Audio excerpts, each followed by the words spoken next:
Hey guys, tonight we're stepping back, way back, to a time when the world was a canvas of endless green and sky, and life was, well, wild. Imagine the wind, not just a breeze, but a constant, living presence, whipping through your hair, carrying the scent of dust and distant horses. You're not just in nature, you are nature. Your bed is the ground, your ceiling the vast, indifferent heavens, and your lullaby is the creak of leather and the lowing of herds. It's a world where a wrong turn in a blizzard means you become an exhibit for future archaeologists, and a bad harvest means your family gets really, really good at budgeting. Let's just say you probably won't survive this. So, before you get comfortable, take a moment to like the video and subscribe, but only if you genuinely enjoy what I do here. Tell me where you're listening from and what time it is for you. Now, dim the lights. Maybe turn on a fan for that soft background hum. And let's ease into tonight's journey together. You open your eyes, not to the sterile glow of a night light, but to the dappled light filtering through the felt walls of a gur, or as most of the world now knows it, a yurt. The air is thick with the scent of wood smoke, felt, and the faint, earthy aroma of the animals just outside. You are a child of the steppe, born into a world of vast, rolling grasslands that stretch beyond the horizon, seeming to kiss the very edge of the sky. This isn't a place you visit. It's the only home you've ever known, and it demands your full attention from the moment you take your first breath. Your earliest lessons aren't about ABCs or arithmetic. Those concepts are as alien as a spaceship. Instead, they are about survival, etched into your very being by the relentless rhythm of nomadic life. You learn the language of the wind before you learn to string a sentence together, understanding its whispers and howls, knowing when it promises a gentle day or warns of a coming blizzard. You learn to read the clouds, not for their pretty shapes, but for the story they tell of rain or drought, of a good grazing season or one that will test your family's very limits. From the moment you can toddle, your feet are accustomed to the uneven ground, the soft give of the grass, the crunch of frozen earth. You learn to navigate by instinct, by the position of the sun, by the subtle contours of the land. There are no paved roads here, no street signs, just the ancient trails worn by generations of hooves and feet, winding through a landscape that seems both empty and teeming with life. Your playground is boundless, an open-world adventure game with no loading screens, only the endless expanse of the steppe. Don't expect to find a Starbucks out here, though. Your caffeine fix comes from fermented mare's milk, and let me tell you, it's an acquired taste. Your tiny fingers learn to grasp not toys but tools. A small bough, barely bigger than your arm, becomes an extension of yourself almost before you can walk steadily. You watch your older siblings, your parents, your elders, their movements economical, precise. Every action has a purpose, every tool a necessity. There's no room for frivolous possessions when everything you own must be packed up and moved at a moment's notice. Imagine trying to fit your entire life into a U-Haul trailer, then doing it every few months without the U-Haul and with a herd of grumpy sheep. That's your reality. The rhythm of nomadic life is dictated by the seasons, a grand, cyclical dance with nature.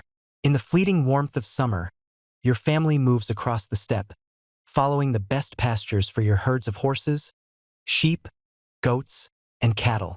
You wake with the sun, the soft light illuminating the inside of the yurt, the air still cool. Your day begins with the lowing of animals, the clatter of pots, the murmur of voices. You help in small ways, fetching water from the nearest stream, gathering dry dung for fuel, a surprisingly efficient if aromatic source of heat. As the sun climbs higher, the air hums with the drone of insects and the distant bleating of the flock. You watch as your mother and aunts milk the mares, their hands deft and quick. This isn't just a chore. It's the lifeblood of your existence. Kumis, the fermented mare's milk, is a staple, providing sustenance and a gentle buzz that probably makes those long, cold nights a little more bearable. It's also the reason why, for many Mongols, a horse isn't just transportation. It's a mobile dairy farm. You learn early that every animal has a purpose beyond just meat. Their wool becomes felt for your yurt and clothing. Their hides become leather for boots and saddles. Their bones become tools. Waste is not an option. survival demands ingenuity and resourcefulness. You see an elder deftly repair a torn felt wall with a needle made from bone, or a broken saddle with sinew. These aren't just skills. They're acts of reverence for the resources the steppe provides. Winter, though, is the true test. The steppe transforms into a vast, unforgiving expanse of white, the wind a biting demon that chills you to the bone. Your family huddles together in the yurt, the small fire in the center providing precious warmth. You learn the importance of thick felt, of layers of animal skins, and of sharing body heat. Food becomes scarcer, and the animals, your very livelihood, suffer. You hear stories of families who didn't make it through a particularly brutal winter. Their yurts found silent and empty in the spring. This isn't just history. It's a living memory, a constant reminder of the fragility of life on the steppe. Mainstream historical fact: the Mongol diet was heavily reliant on meat and dairy products from their herds, particularly during the harsh winters when fresh produce was non-existent. You learn to recognize the subtle signs of a coming storm, the way the animals behave, the change in the light. Your parents teach you to read the tracks in the snow, distinguishing between a harmless hare and a hungry wolf. This intimate knowledge of your environment is your most vital education. You learn to ride almost before you can walk, perched precariously on a pony's back, your small hands gripping its mane. The horse is not just a mode of transport. It's a companion, a partner, an extension of your very being. Without the horse, life on the steppe as you know it would be impossible.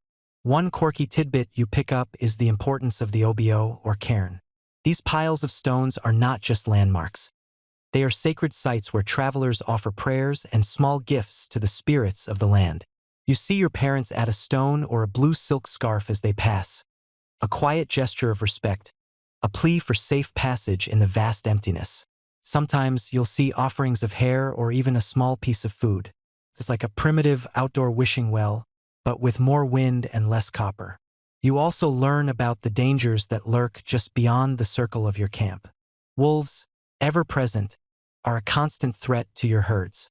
You hear the low growls and the frantic bleating of sheep in the night, and you learn the sounds of your father's bowstring singing, or the shouts of the men as they ride out to protect the flock.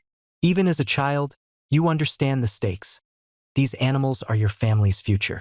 Historians still argue whether the early nomadic lifestyle of the Mongols fostered a more egalitarian society amongst men and women than settled agricultural communities, given the shared burdens of survival and the active roles women played in managing the household and herds. You just know that everyone pulls their weight, from the smallest child gathering fuel to the oldest elder mending a saddle. There's no room for idleness, and certainly no concept of a lazy Sunday. Every day is a workday, and every task contributes to the collective survival. As you grow, your understanding of the steppe deepens. You learn the best spots for water, the most sheltered valleys for winter encampments, the quickest routes between pastures. You become a living map, your mind imprinted with the contours of the land, the subtle shifts in elevation, the placement of every rock and stream. The steppe is not just a place. It's a book written in grass and sky, and you are learning to read its ancient script.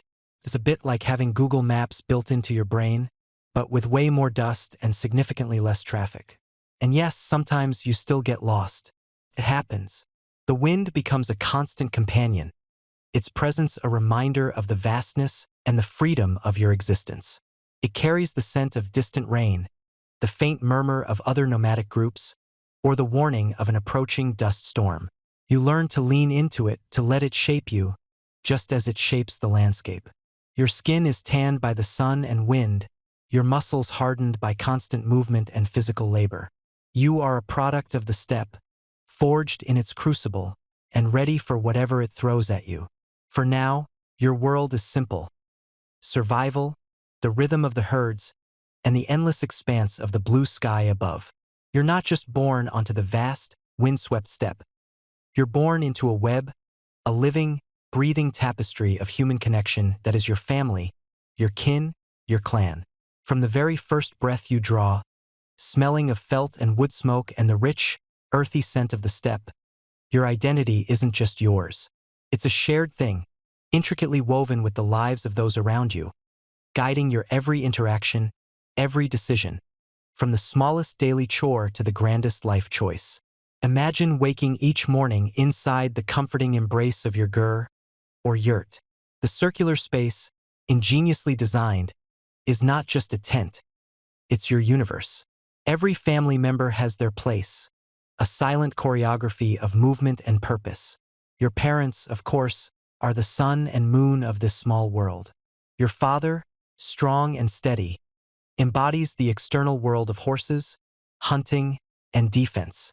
Your mother, the quiet engine of the home, manages the inner world, the children, the food, the crafting of felt, the processing of milk. You learn by watching, by mimicking, by simply being present. There's no concept of a children's table or a separate play area. You are an integral part of the adult world from the moment you can toddle. You're not just a kid. You're a future herder, a future warrior, a future matriarch. Your siblings are your first comrades, your earliest rivals, and your most constant companions. You learn to share everything: the warmth of the central hearth, the meager portions of dried meat, the precious few toys crafted from bone or wood. Squabbles are inevitable, of course, but quickly resolved, often by a stern look from an elder, because discord within the yurt threatens the very harmony essential for survival. There's a quiet understanding that binds you. If one of you falls, the others must lift them up. It's a deep, unspoken contract, older than any written law. Beyond the immediate family within your yurt, there's the wider circle of your kin. This includes your grandparents, aunts, uncles, and cousins, all living in nearby yurts, often clustered together in a small encampment that moves as one. You know their faces, their voices, their quirks. Old Man Batu always tells the same story about the rogue wolf, but you still listen, captivated, because his voice is like the low rumble of thunder, and his tales are the history of your people. Your Aunt Nara always has the best kumis, the fermented mare's milk that makes your tongue tingle and warms your belly. These are the people who will teach you how to set a snare, how to identify edible roots, how to mend a broken stirrup. They are your first teachers, your first community. But then there's the clan. This is where things get really interesting and really important. Your clan, or obog as it's often called, is a vast, sprawling network of families, all tracing their lineage back to a common male ancestor, sometimes many generations removed. Think of it like your super extended family group chat, but with actual life or death stakes and no mute button. You share a common identity, a common name, and often common grazing lands. Your clan is your ultimate safety net, your social security system, your defense force, and your legal system all rolled into one. If your family's herd is decimated by a harsh winter, other families in the clan will share their resources. If you are attacked by a rival group, your clanmates will ride to your defense. There's no police force, no hospitals, no government welfare programs out here on the steppe. There's just your clan. This deep reliance on the clan means that your personal identity is almost entirely subsumed by it. You are not just your name. You are your name, son/daughter of father's name, of the clan name clan. Your reputation is inextricably linked to your clan's reputation. If you bring honor to yourself, you bring honor to your entire lineage. If you bring shame, well, let's just say it wasn't just you who looked bad. It was Aunt Mildred's cousin's nephew twice removed, and everyone else in your ancestral line. The pressure. It's like living in a permanent, very cozy, open-plan office, but with sheep and the constant awareness that your actions reflect on literally everyone you've ever met. Mainstream historical fact asterisk: before the rise of Genghis Khan, these clans and larger tribal confederations, asterisk IMAGs asterisk, were the fundamental units of Mongol society, often engaged in a complex dance of alliances and bitter feuds. Your primary loyalty wasn't to a distant Khan or a vague concept of a nation, but to your bloodline, to the people who shared your ancestor. This ingrained loyalty was both a source of strength and, often, a source of endless, bloody conflict. Within the clan, marriages were often strategic, forging new bonds between families or reinforcing existing ones. You might marry a cousin, keeping the lineage strong and the wealth within the clan, or you might marry someone from an allied clan, creating new networks of support. There were even customs like levirate marriage, where a widow would marry her deceased husband's brother, or sororate marriage, where a widower would marry his deceased wife's sister. These traditions, which might seem quirky or even strange to modern sensibilities, were incredibly practical. They ensured that women and children were protected, that property remained within the family, and that the precious bonds between families were maintained even after death. It was all about keeping the unit, whether immediate family or broader clan, intact and functional. Quirky tidbit asterisk: the hearth at the center of your yurt wasn't just for warmth and cooking. It was considered sacred, a direct link to the ancestral spirits and the eternal blue sky, Tingri. To step on it, to throw rubbish into it, or to put water on it, unless putting out a fire, was a grave offense. It was a physical manifestation of the family's continuity and spiritual well-being, and its care was paramount. Even when moving the yurt, the hearthstones were carefully collected and transported. Hospitality was not just a polite custom, it was a survival imperative. To turn away a traveler, especially one from your own clan, was unthinkable. You shared what you had, knowing that one day you might be the one in need of shelter, food, or a fresh horse. This reciprocal generosity was the grease that kept the wheels of clan life turning smoothly. Think of it as the ultimate co-op game. You're all on the same team trying to survive the level. Except sometimes, another team from the next valley over decides they want your loot. And then it's less co-op and more PvP. Disputes, when they arose, were typically handled internally. Elders held significant sway, their wisdom accumulated over decades of navigating the harsh realities of steppe life. Their pronouncements often served as arbitration, and their authority was rarely challenged. If a dispute escalated beyond the clan, it could lead to feuds, cycles of revenge that could last generations, undermining stability and draining resources. Such feuds were a constant backdrop to life on the steppe, a dangerous undertow beneath the currents of daily routine. Open scholarly debate phrase asterisk historians still debate the precise mechanisms through which Genghis Khan managed to dismantle and reconfigure these deeply entrenched clan loyalties, given their foundational role for centuries, and how much of it was voluntary assimilation versus forced restructuring. The soundscape of your clan life is a symphony of subtle movements.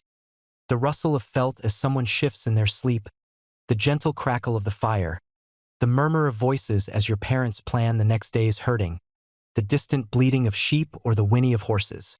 Outside, the wind whispers tales across the grasslands, sometimes a gentle lullaby, sometimes a fierce roar.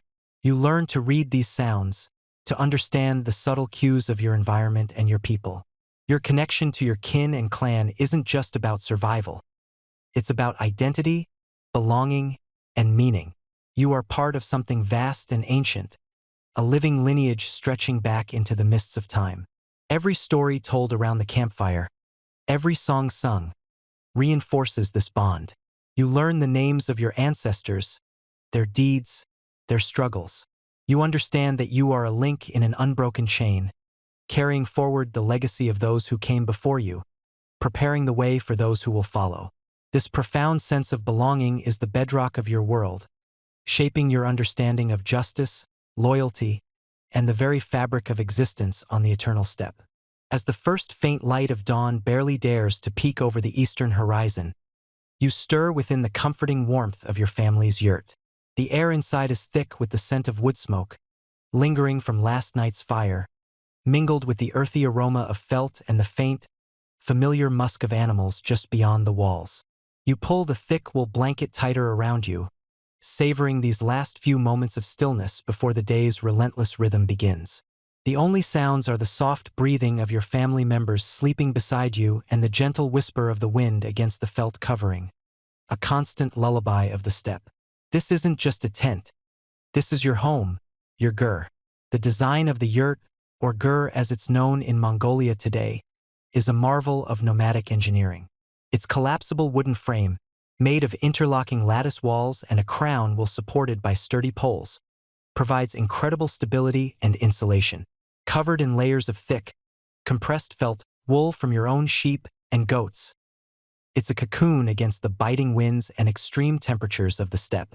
You've seen your parents, with the help of neighbors, dismantle and reassemble it in under an hour, packing it onto the backs of camels or carts, ready to move with the seasons.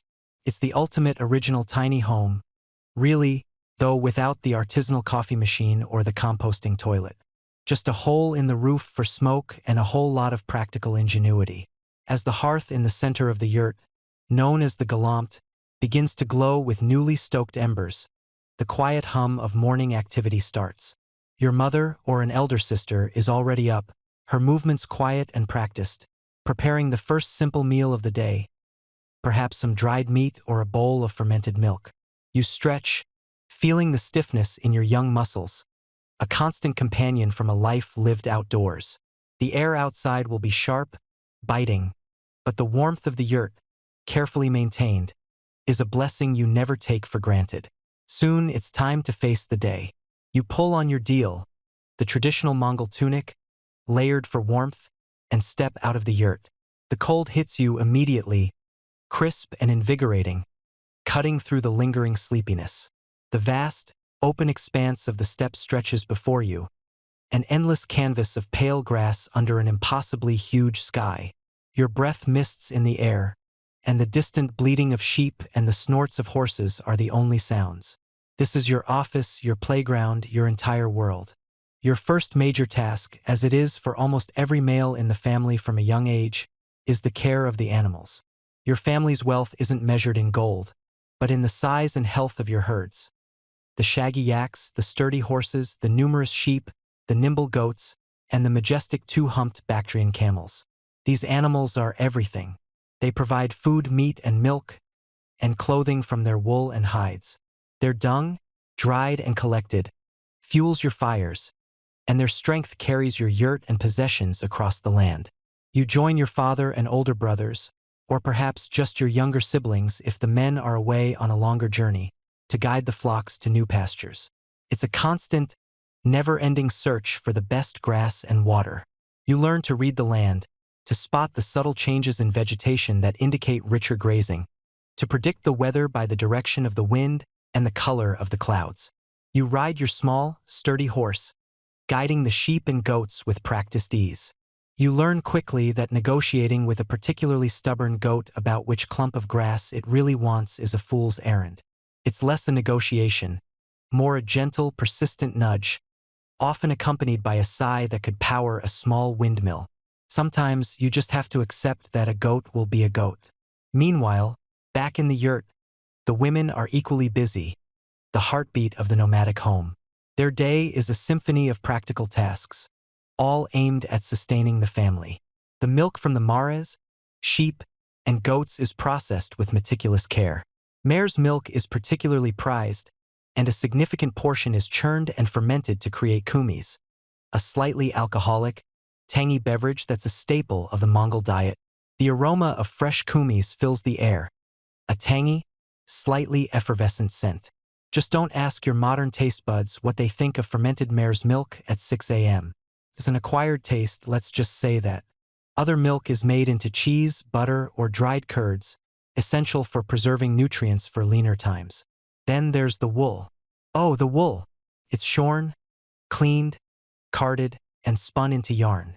Much of it is then used to create felt, the very material that insulates your yurt, makes your clothes, and even forms parts of your saddles.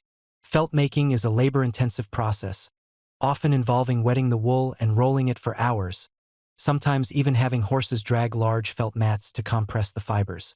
It's a testament to ingenuity and sheer elbow grease. Clothes are mended, new garments are sewn, and tools are repaired. Every scrap of material is precious. Nothing is wasted. Children, even the very young, contribute. There's no concept of childhood idleness here. From the moment you can walk, you're learning. You start by fetching water, gathering dry dung for fuel, and let's not forget the constant vital task of collecting argol, dried animal dung, for fuel.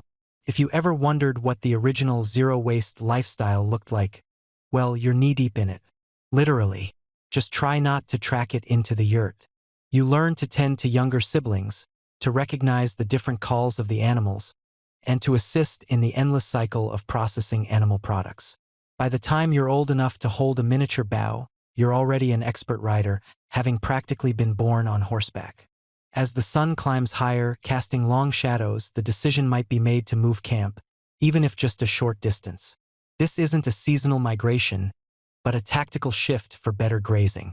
You see your parents and neighbors dismantle the yurt with practiced efficiency. The felt covers are rolled up, the wooden frame collapsed, and everything is loaded onto the backs of camels or ox carts. The speed and coordination are remarkable, a testament to generations of nomadic life. You ride alongside, helping to herd the animals, your eyes constantly scanning the horizon. Historians still argue whether the frequency of these shorter, daily moves for fresh pasture was primarily dictated by immediate grass availability or by more complex social dynamics, like avoiding rival clans or seeking specific seasonal resources. For you, it's just another part of the day's work, a constant dance with the land. By midday, the sun can be surprisingly warm, even in the cooler months, though the wind often remains a persistent companion. You might share a simple meal out on the steppe, perhaps some dried meat or curds you've carried with you, washed down with kumis or water. There's no elaborate cooking when you're out with the herds. Sustenance is key. As the afternoon wears on, the animals are settled into their new grazing area, or perhaps brought closer to the family encampment for the night. You return to the yurt as the sun begins its slow descent, painting the western sky in hues of orange and purple. The smell of cooking meat, often a simple stew simmered over the galant, now fills the air, a comforting beacon. Evening is when the family truly gathers. Around the central hearth, you share the day's stories. Your father recounts the challenges of finding the best grass. Your mother speaks of the progress of the felt making. You might share a tale of a particularly stubborn sheep or a close call with a steppe wolf, often embellished for dramatic effect.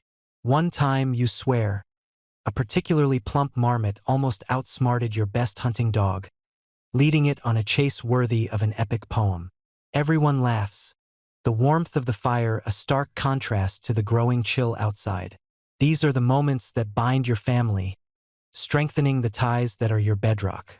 As darkness fully descends, the stars emerge, a dazzling, countless display in the clear steppe sky. You lie down on your sleeping furs, tired but content. The rhythm of your life is hard, demanding, but it is also deeply fulfilling. Every task, from herding to crafting, is directly tied to the survival and well-being of your family. There's no wasted effort, no superfluous activity.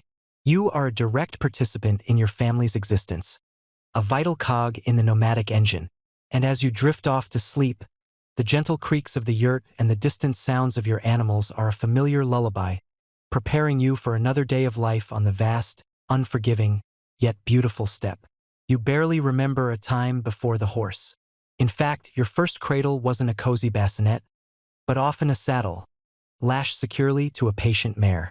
Before you could properly walk, you were already experiencing the gentle sway of the steppe beneath you, a rhythm that would become as ingrained as your own heartbeat. It's like your parents thought, why wait for kindergarten when you can start your equestrian degree at 6 months?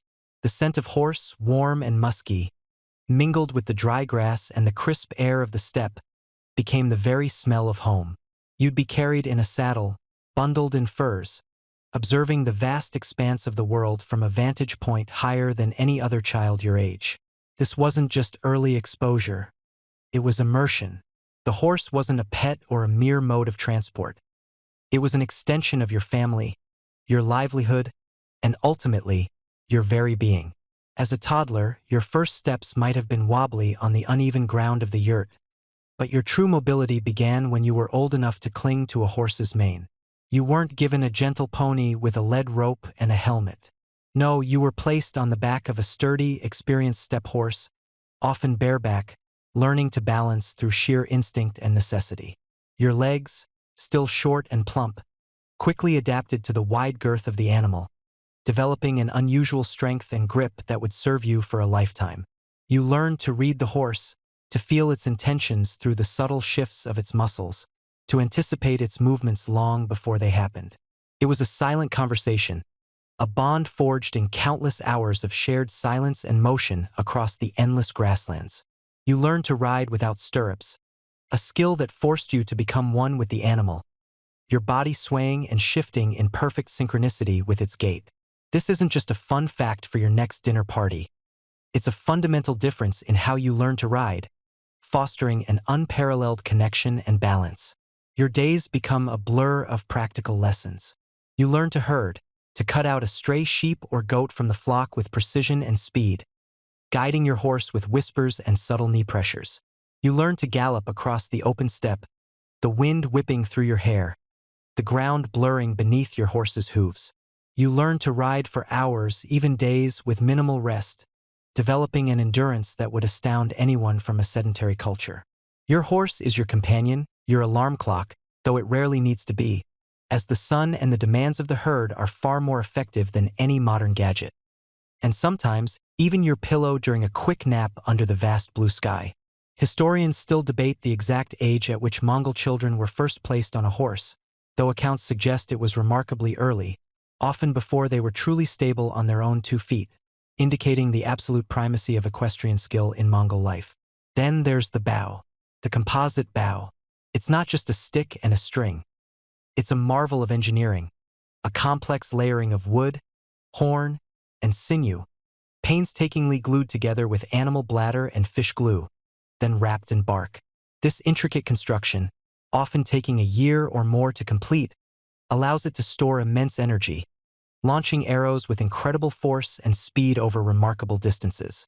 This isn't your backyard toy bow. This is a serious piece of equipment. You start young, perhaps with a smaller, lighter version, learning the fundamentals of drawing the string, sighting, and releasing. Your fingers become accustomed to the tautness of the string, your arms and back developing the necessary muscles to hold the draw steady. Practice isn't a chore, it's life. You shoot at stationary targets, then at moving ones, perhaps a rolling bundle of grass, or a startled marmot darting across the steppe. You learn to judge distance, wind, and the trajectory of the arrow with an innate sense that comes from constant repetition. But the true mastery comes when you combine the 2 skills, riding and shooting. Imagine trying to hit a target while bouncing around on the back of a galloping horse, with no stirrups to steady you.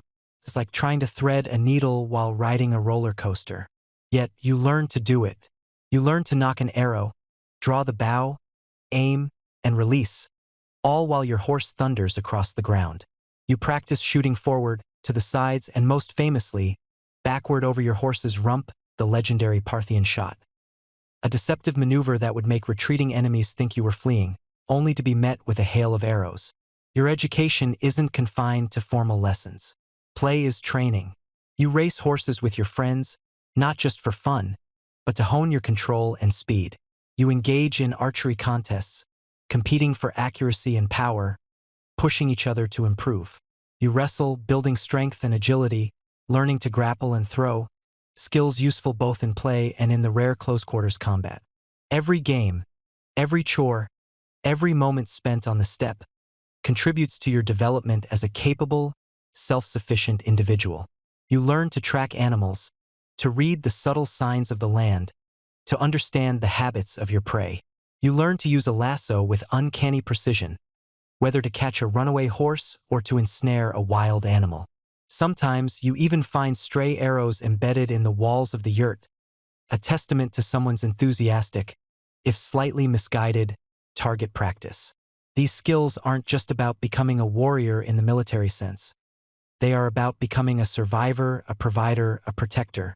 They are about being able to hunt for food when your herd is low, to defend your family and your animals from wolves or rival clans, and to navigate the immense, sometimes unforgiving, landscape of the steppe. The discipline required to master the horse and the bow instills in you a deep sense of patience, focus, and resilience. You learn that success comes from relentless practice, from understanding your tools, and from an unbreakable connection to your environment. This foundation, built from your earliest days, will be the bedrock upon which your future, and the future of the Mongol people, is built. The dust of battle might have settled from the initial unifications, but the winds across the steppe still carried the echoes of old grievances, the whispers of ancient blood feuds. Before the Khan, life could be, well, let's just say unpredictable was an understatement. If your clan had a quarrel with another, it was often settled with a swift raid, a stolen herd, or worse. Justice was fluid, often personal, and rarely satisfying for all parties involved. It was like everyone had their own personal rules of engagement, and those rules changed depending on who won the last wrestling match or who had the bigger brother. You lived with a constant hum of low-level anxiety, never quite knowing if the next approaching riders were friends or foes, or if a slight from last season would suddenly flare into a deadly conflict. It was chaotic, a patchwork quilt of tribal customs and shifting loyalties, where a horse stolen here could lead to a life lost there. And the cycle of vengeance was as relentless as the seasons. But then, a different kind of wind began to blow across the steppe, not one of conflict, but of order. It was the wind of the Yassa.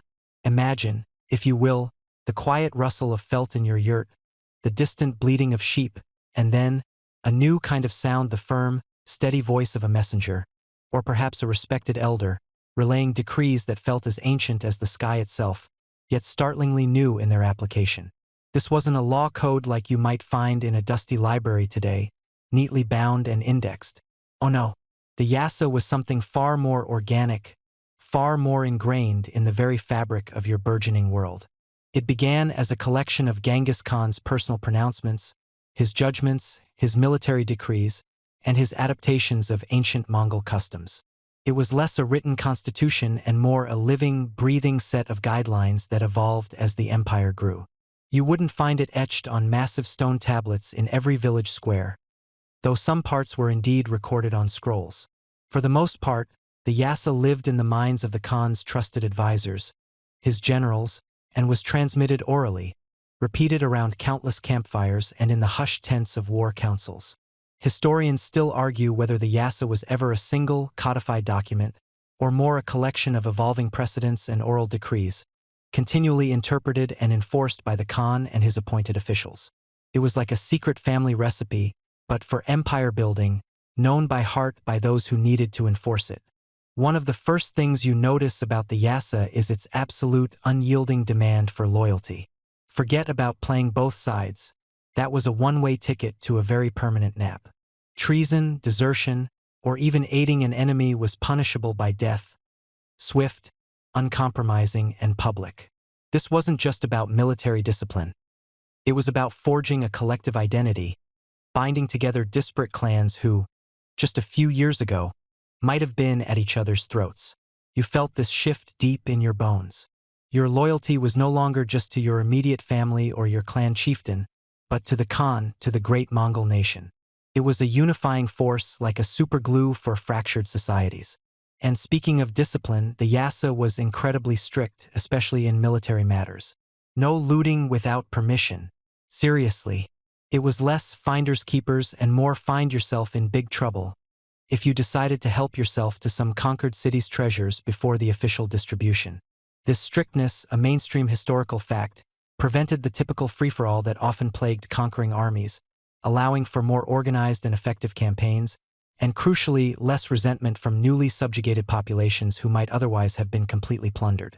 It also meant that when the Khan said retreat, you retreated even if it looked like you were winning. The deceptive art of the feigned retreat, a hallmark of Mongol tactics, relied entirely on this unwavering discipline. But the Yassa wasn't just about military might. It touched every aspect of your daily life. Take, for instance, the surprising breadth of its religious tolerance. This is a truly remarkable mainstream historical fact about the Mongols.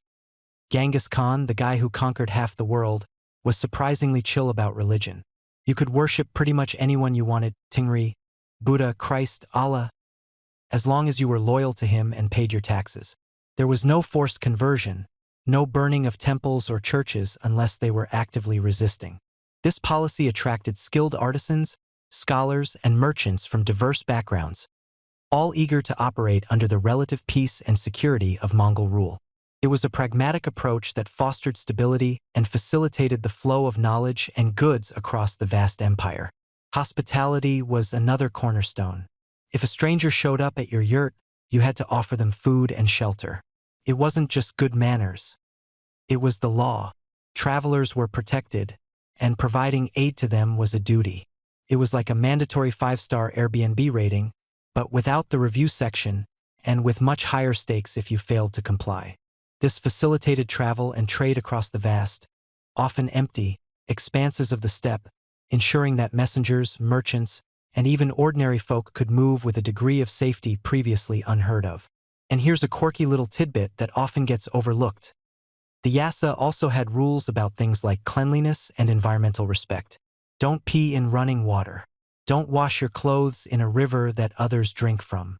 Don't throw rubbish into streams.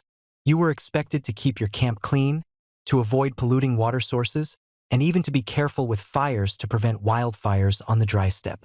It was surprisingly ahead of its time on public health and environmental awareness, or maybe just common sense for people who lived downstream from everyone else. No, it wasn't about avoiding a bad Yelp review for your local water source, but about preventing disease in an era without antibiotics, ensuring the long-term health of the very lands that sustained you. But perhaps the most famous, and certainly the most impactful, law for your average Mongol was the one concerning theft, especially horse theft. Steal a horse? That was basically a capital offense. In a world where your horse was your legs, your transportation, your hunting buddy, your war machine, and sometimes even your dinner, taking one was like stealing someone's entire identity and future. It was a crime worse than forgetting your friend's Netflix password, truly. The punishment was often death, sometimes by being broken on a wheel, or even by having your bones crushed without shedding blood. A common Mongol execution method meant to show respect for the sanctity of life by not spilling blood on the ground. This severity underscored the absolute importance of horses to Mongol life and military power, and it created an environment where you could largely trust that your most valuable possession wouldn't simply vanish overnight. You begin to feel a new kind of certainty in your daily interactions. The fear of arbitrary violence from rival clans diminishes. Disputes, instead of escalating into blood feuds, are now brought before a designated official, often a Noyan or a representative of the Khan, who would apply the Yassa's principles. There was a sense of universal justice, administered from the top down, that cut across old tribal lines. This wasn't just about avoiding a stern talking to. It was about building a civilization from scratch, one decree at a time. The Yassa became the invisible scaffolding that held the rapidly expanding Mongol world together, transforming a collection of nomadic tribes into a formidable, unified nation, ready for the unprecedented conquests that lay ahead. It was the backbone of the nascent empire, preparing the ground for the vast movements and interactions that would define your future. You remember the old days, don't you? A whirlwind of shifting loyalties, where your clan's survival hinged on who your neighbors were this season, and whether they decided to raid your herds or join forces against a different neighbor. It was a chaotic, often terrifying existence, a constant game of geopolitical whack-a-mole played out on horseback. One day, you'd be sharing fermented mare's milk with a distant cousin from the Merkit tribe. The next, you'd be dodging their arrows. It was, shall we say, less than ideal for long-term vacation planning. Your identity was your clan, your family, and if you strayed too far from their protection, well, let's just say the steppe had a very efficient way of recycling organic matter. But then the whispers started. Whispers of Temujin. Not just a warrior, not just another ambitious chieftain, but someone different. You'd seen his rise, hadn't you? Heard the tales from distant encampments, how he'd gathered followers not just by strength, but by a strange, compelling vision. He wasn't just about conquering, he was about organizing, about making sense of the beautiful, brutal chaos of the steppe. It was a concept so foreign, yet so utterly compelling, like trying to herd cats with a really, really good laser pointer. You remember the nervous energy, the palpable tension that crackled through the air as the call went out, not just to your clan but to all clans. A great Kurultai, a grand assembly, unlike any seen before. It wasn't just a meeting of a few powerful families. It was an invitation, or perhaps a summons, to every corner of the Mongol lands. You pack your meager belongings, secure your yurt, and join the swelling stream of people, horses, and wagons all heading towards the great river Onon. The sheer scale of it is breathtaking. Thousands upon thousands of Mongols, from every tribe you'd ever heard of, and many you hadn't, converging on one spot. The ground trembles under the hooves, the air thick with the scent of horse sweat, dust, and anticipation. It's like the biggest family reunion you've ever been to, except instead of arguing about who gets the last piece of pie, you're wondering if you're about to be unified or annihilated. Sleepy ASMR voice. Remember? Asterisk, just breathe. It's probably fine. Asterisk. As you arrive at the designated gathering place, the landscape transforms. What was once empty steppe becomes a temporary city of yurts, stretching as far as the eye can see. Each clan, each tribe, sets up its own encampment, but there's an undercurrent of something new. A sense of shared destiny, perhaps, or at least shared curiosity. You see warriors from rival tribes sharing a drink, their usual animosity momentarily suspended, replaced by a cautious respect for the man who had brought them all here. This is it. The moment. The grand assembly itself is a spectacle of raw power and ancient tradition. You jostle for a better view, straining to hear the speeches carried on the wind. Chieftains, warriors, wise elders, they all speak. But it's Temujin's voice that cuts through the din, clear and resonant, even to those on the fringes of the vast crowd. He speaks not of conquest, not yet, but of peace. Of an end to the endless feuds, the blood revenge, the cycle of raiding that had plagued your people for generations. He paints a picture of a united Mongol nation, a single fist instead of a scattering of pebbles. He talks about loyalty not to a specific clan but to a greater ideal, to the Mongol people. It sounds almost too good to be true, like promising everyone a lifetime supply of kumis and a pony that cleans its own stable. But there's a sincerity in his eyes, a fierce determination that makes you believe. Historians still argue whether Temujin's initial motivation was purely personal power or a genuine desire for peace and order on the steppe. But from where you stand, listening to his words, it feels like a revelation. He's not just asking for your allegiance. He's offering a new way of life, a way to stop looking over your shoulder every night. And then the moment arrives, the moment that will forever echo through history. Temujin, the son of Yasuji, is proclaimed Genghis Khan, universal ruler of all the Mongols. The roar that erupts from the assembled multitude is deafening, a primal shout of approval, of hope, of commitment. It's the sound of a new nation being born. This, you realize, is the mainstream historical fact that will be taught for centuries. The Kurultai of 1206, where Temujin became Genghis Khan, unifying the disparate Mongol tribes. You were there. You felt the earth shake. But the unification wasn't just a declaration. It was a fundamental restructuring of society. Genghis Khan understood that merely calling everyone Mongol wouldn't erase centuries of tribal animosity. So he instituted radical changes. He broke down the old tribal structures, dissolving the traditional clan armies and reorganizing them into new military units based on the decimal system. Units of 10, 100, 1,000, and 10,000, the Tuman. And here's a quirky tidbit. He deliberately mixed people from different tribes within these new units. Imagine being a Naaman warrior suddenly serving alongside a Karaite archer, or a Merkit horseman. Your tent mate might have been someone your grandfather swore eternal vengeance against.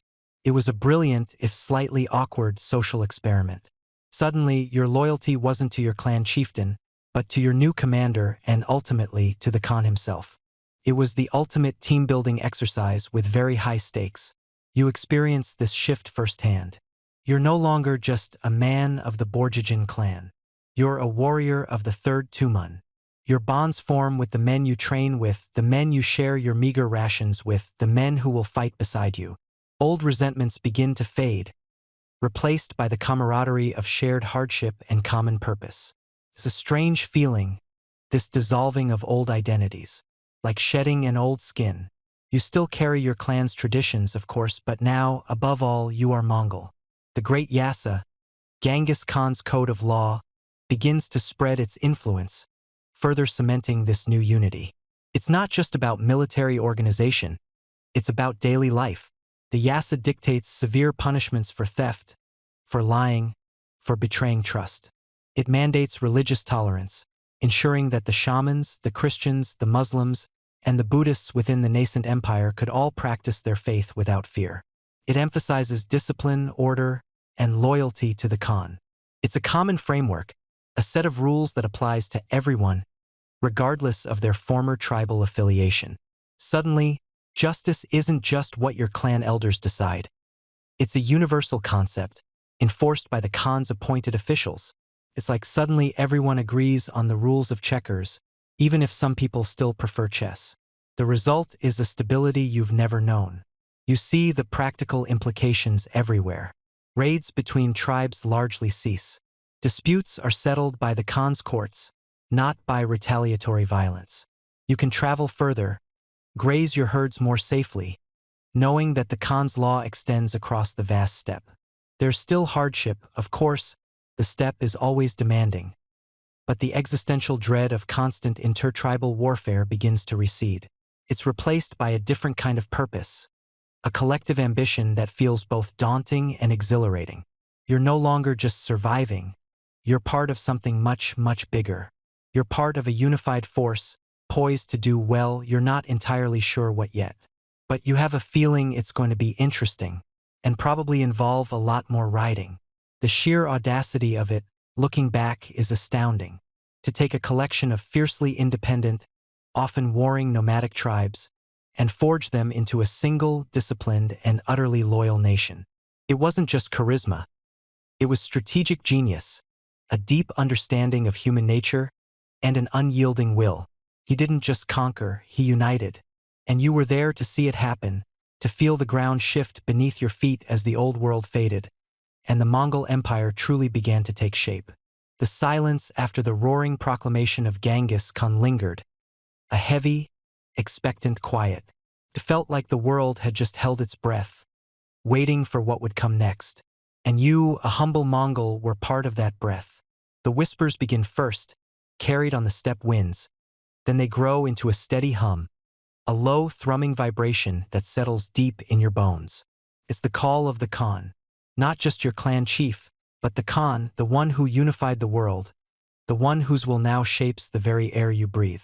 You've heard the stories, of course, of raids and skirmishes, of taking a few sheep or horses from a rival tribe. But this feels different. This is bigger. This is war on a scale you can barely comprehend, a vast, moving force that pulls you in. You don't really join the army in the way a modern soldier might sign up for a tour of duty. Instead, the call comes and you answer.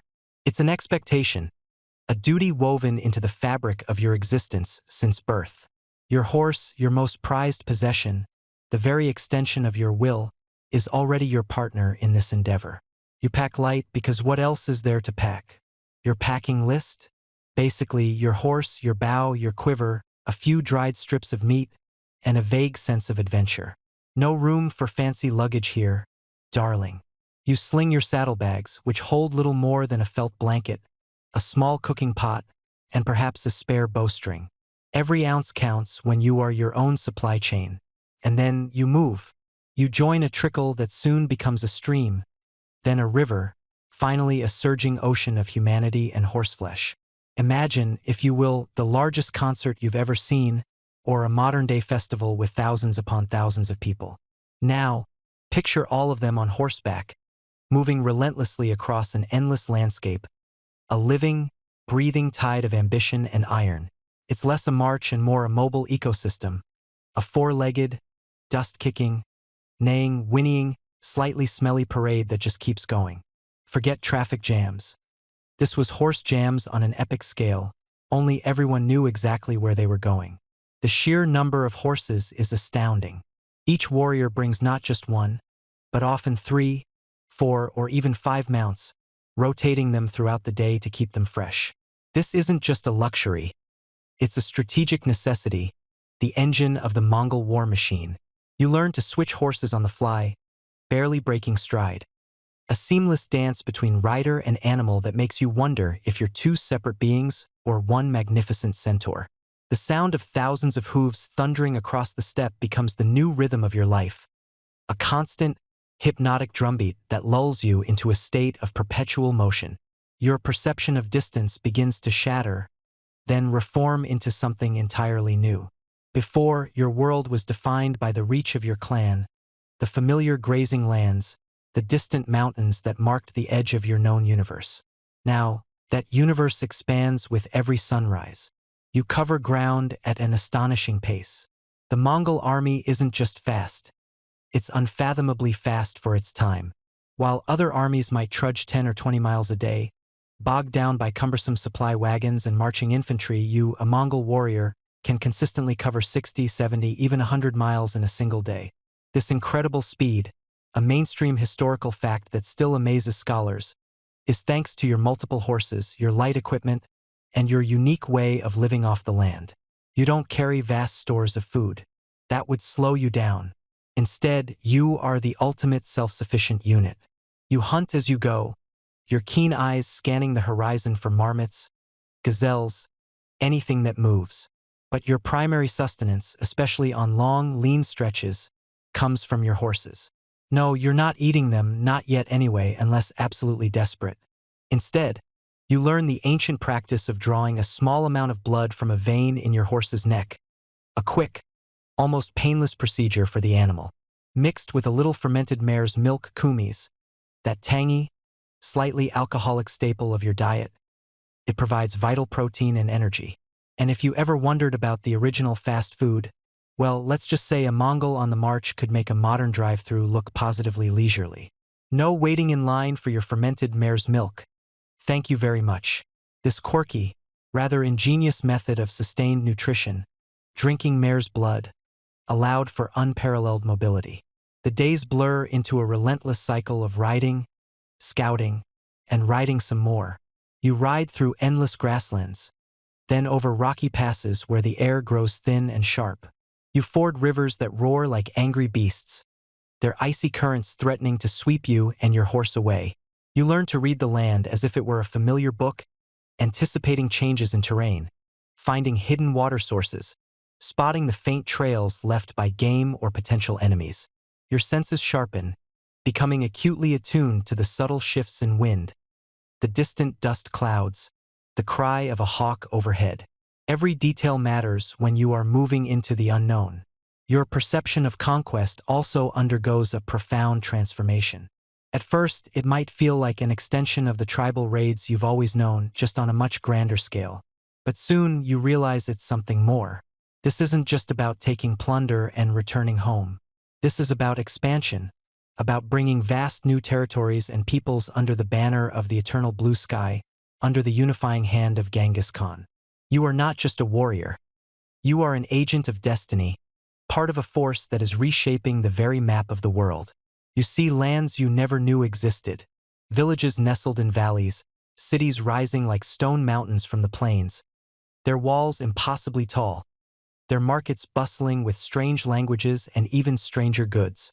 The people look different, dress differently, live in fixed dwellings made of mud and brick, not your familiar felt yurts.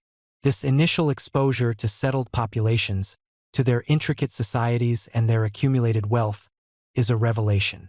It broadens your horizons in a way that mere travel never could. You are not just passing through. You are arriving, and in your wake, things will change forever. There's a sense of purpose that permeates the entire army. The Khan has a vision, and you are part of making it real. You witness the meticulous planning, the advanced scouting parties, the way the vast army moves as a single coordinated entity, even across immense distances. Messengers on swift horses, part of an early version of a postal system, race back and forth, carrying orders and intelligence, ensuring that every contingent knows its role. It's an organizational feat that would challenge even modern armies. Yet it happens with an almost effortless grace, a testament to the Khan's genius and the Mongols' innate horsemanship. Of course, it's not all glorious riding and grand vistas. There are brutal stretches, days of driving rain that soak you to the bone, followed by nights where the wind howls like a hungry wolf, blistering sun that turns the ground to cracked clay, and dust storms that reduce visibility to zero, coating everything in a fine, gritty film. You learn to sleep in short bursts, often in the saddle, your horse's rhythmic gait a strange lullaby. The fatigue is immense, a constant companion, but the collective will, the shared purpose, pushes you forward.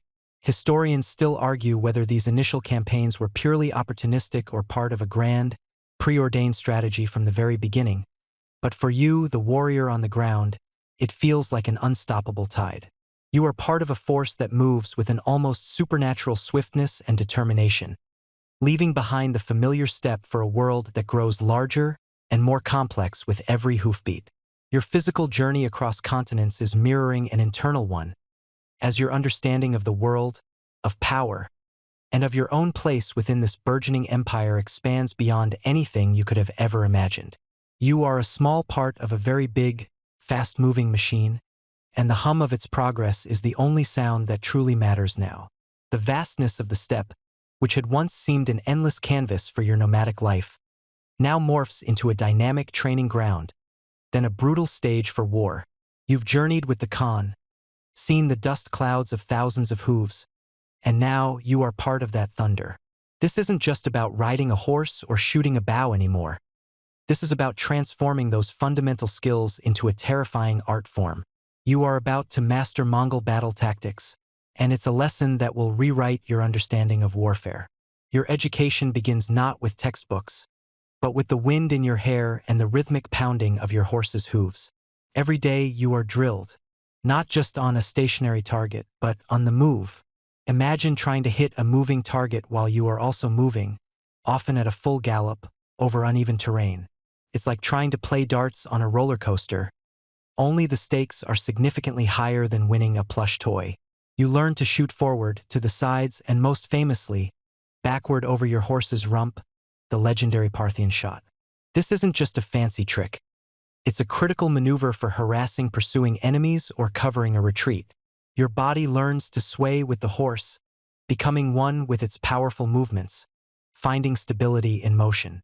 You practically learn to ride before you could walk, which, let's be honest, saved a lot of toddler-related scraped knees and probably made your parents' lives a little easier.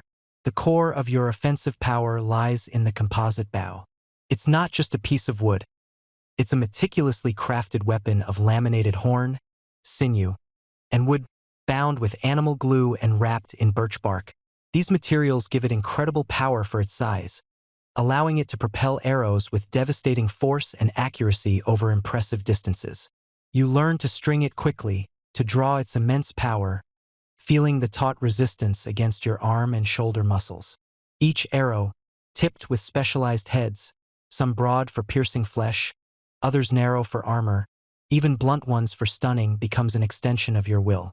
And yes, you'd occasionally lose an arrow or two in a particularly enthusiastic gallop, which was always a bit of a darn it moment, especially if it was one of your good ones, the ones perfectly fletched.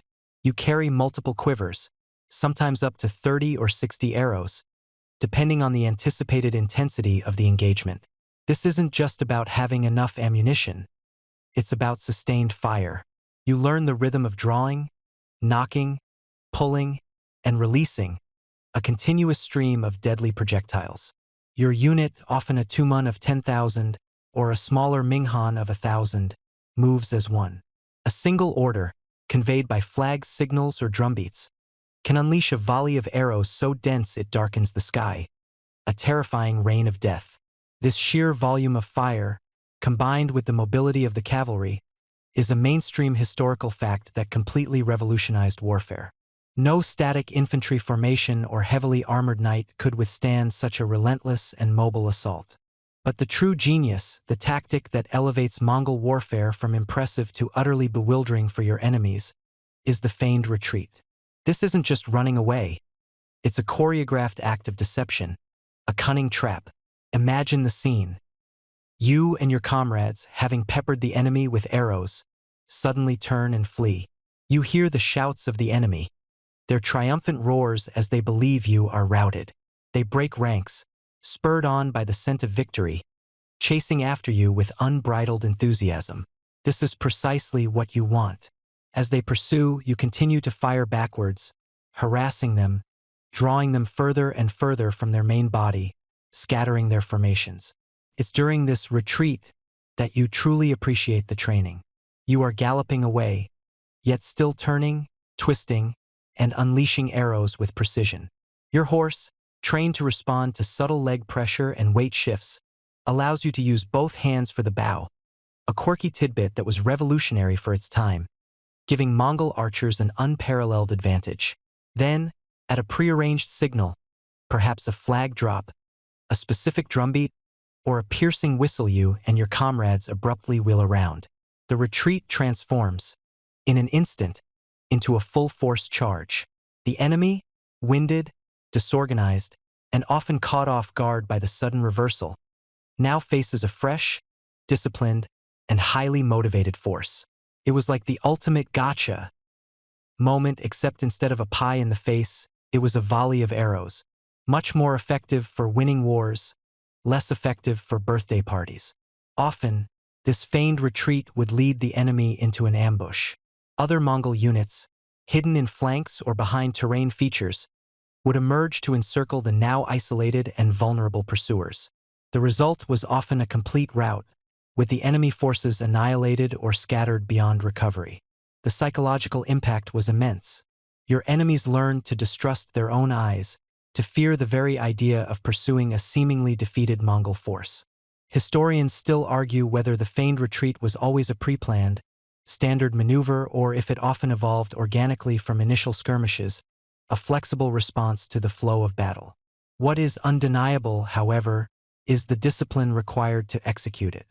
Imagine the courage it takes to turn your back on an enemy, to appear to flee, knowing that at any moment you might be cut off or overwhelmed if the deception fails. This wasn't a tactic for the faint of heart or the undisciplined. Every rider, every horse, every arrow had to be precisely coordinated. You learn the subtle art of terrain manipulation, using hills, valleys, and forests to mask your movements, to set up ambushes, or to channel enemy forces into kill zones. You come to understand that warfare isn't just about brute force.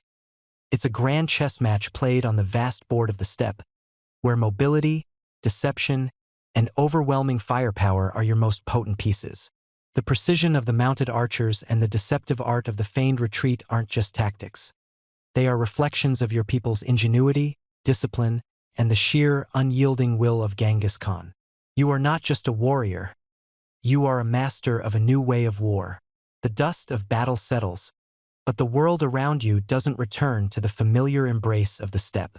Instead, it expands, quite literally, to encompass new horizons you never knew existed. You've ridden across vast plains, but now you find yourself standing before cities, true cities, with walls that seem to scrape the sky and buildings so intricately carved they make your sturdy yurt look like, well, a sturdy yurt. The air here smells different, not of horse and grass, but of spices, unfamiliar foods, and the faint, ever-present scent of human habitation on a scale you can barely comprehend. It's a sensory overload, a dizzying tapestry of sights and sounds that are utterly alien. You've spent your entire life thinking a building was just a really sturdy yurt, and now you're faced with structures that reach for the sky, practically daring the wind to knock them over. It's like discovering that your pet gerbil actually prefers a multi-story mansion to its tiny wheel. As the thrum of conquest subsides, a new rhythm begins, that of integration. The Mongol way wasn't simply to destroy and move on, it was to absorb and utilize. You witness firsthand the pragmatic genius of your Khans. They don't demand that these conquered peoples suddenly become steppe nomads, trading their silk robes for deals or their elaborate temples for open-air altars. Oh no, that would be incredibly inefficient. Instead, they demand loyalty, tribute, and most importantly, their skills. You see artisans, their hands calloused from generations of weaving exquisite carpets or hammering intricate metalwork, being brought before Mongol officials. Scribes, whose fingers are stained with ink from years of meticulously copying texts in scripts utterly indecipherable to you, are put to work. Engineers, who designed the very siege engines that breached their city walls, are now tasked with building new bridges and improving fortifications for the empire. It's a fascinating, almost bewildering transformation. Instead of simply looting, your people are now curating, selecting, and relocating. Indeed, it wasn't uncommon for entire communities of skilled artisans, like master weavers or ceramicists, to be uprooted and resettled hundreds, even thousands, of miles away to serve the Khan's needs or to establish new centers of production. Imagine your entire village picking up stakes and moving to, say, a completely different continent, all because someone really liked your pottery. The sheer diversity of people you now encounter is astounding. Their clothes are brighter, their languages a cacophony of unfamiliar sounds, their customs baffling. You might find yourself politely declining a second helping of something that looks suspiciously like fermented fish paste, while they give you the same bewildered look when you offer them a nice, refreshing cup of kumis. But beneath these superficial differences, you observe a surprisingly consistent policy from your Mongol leaders: religious tolerance. While you maintain your connection to the eternal blue sky of Tengri, you see mosques, churches, synagogues, and Buddhist temples standing side by side, often buzzing with their own distinct forms of worship. There's no forced conversion here.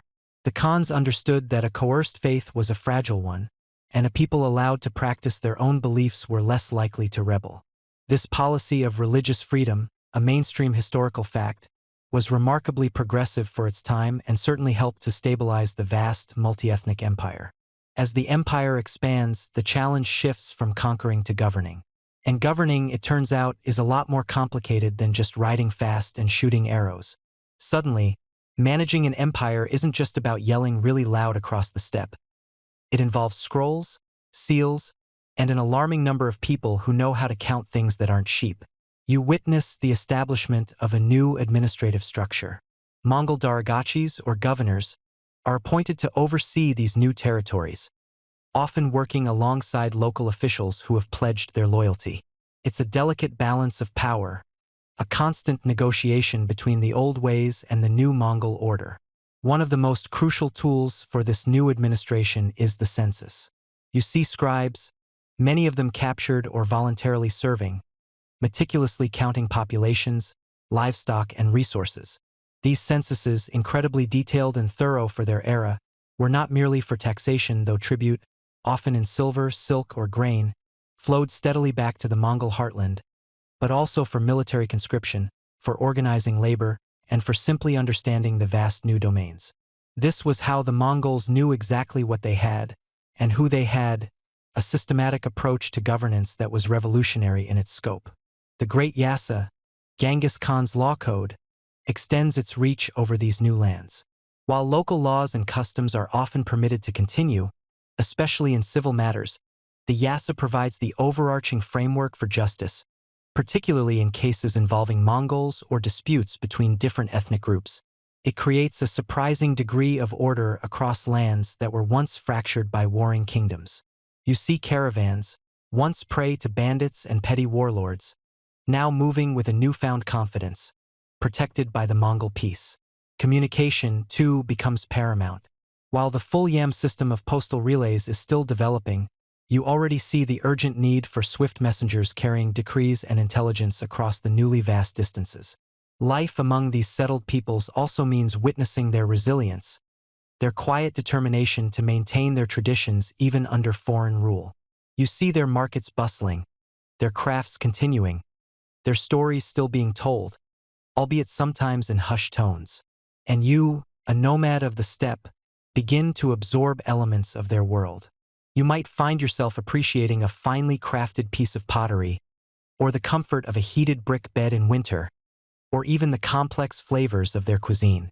Your world, once defined by endless grass and the rhythm of your herds, now encompasses towering minarets, bustling bazaars, and the quiet hum of settled life. This integration wasn't always smooth. Rebellions flared, sometimes brutally suppressed. Maintaining control over such diverse and distant lands was an immense, ongoing challenge. But the sheer scale of the Mongol Empire meant that these interactions were inevitable. It wasn't just a military occupation. It was a grand, often messy, experiment in multicultural governance. Historians still argue whether this policy of integration was born purely of pragmatism or if there was a deeper, perhaps even grudging, respect for the advanced civilizations they encountered. Whatever the underlying motivation, the result was a melting pot of cultures, technologies, and ideas, all under the broad, unifying, and often heavy hand of Mongol rule. You, a simple Mongol, are now part of this incredible, unprecedented tapestry, a witness to the birth of a truly global empire. The dusty winds of conquest, once filling your nostrils with the scent of distant lands and the tang of anticipation, now carry something else entirely: the subtle, almost imperceptible perfume of prosperity. You've ridden hard, fought fiercely, and watched the world bend to the will of the Great Khan. Now, you begin to see what all that effort truly buys. It's not just more horses, though there are certainly more horses. It's a profound shift in the very texture of your daily existence, a subtle hum of abundance that starts to resonate through the vast, open plains. Before, your wealth was counted in livestock, in the strength of your family, in the warmth of your felt yurt. Resourcefulness was your currency, and self-sufficiency your mantra. But as the empire expands, as cities fall and kingdoms submit, a new kind of wealth begins to flow back to the heart of the Mongol lands. This isn't just about plunder, though there's certainly plenty of that initial, exhilarating rush of taking what you need. No, this is about something far more organized, far more enduring: tribute and trade. Imagine the sight. You're out on the steppe, perhaps tending your herd or practicing with your bow, when you see them on the horizon. Not the dust cloud of an approaching army, but something different. A long, winding serpent of caravans. Camels, their humps laden high, donkeys trotting patiently, horses pulling carts groaning under their weight. They are coming from the south, from the west, from all the directions you and your kin have ridden. And what they carry, well, it's a revelation. You see silks, not just the coarse, sturdy wool you've known your whole life, but fabrics so fine they feel like woven air against your fingers.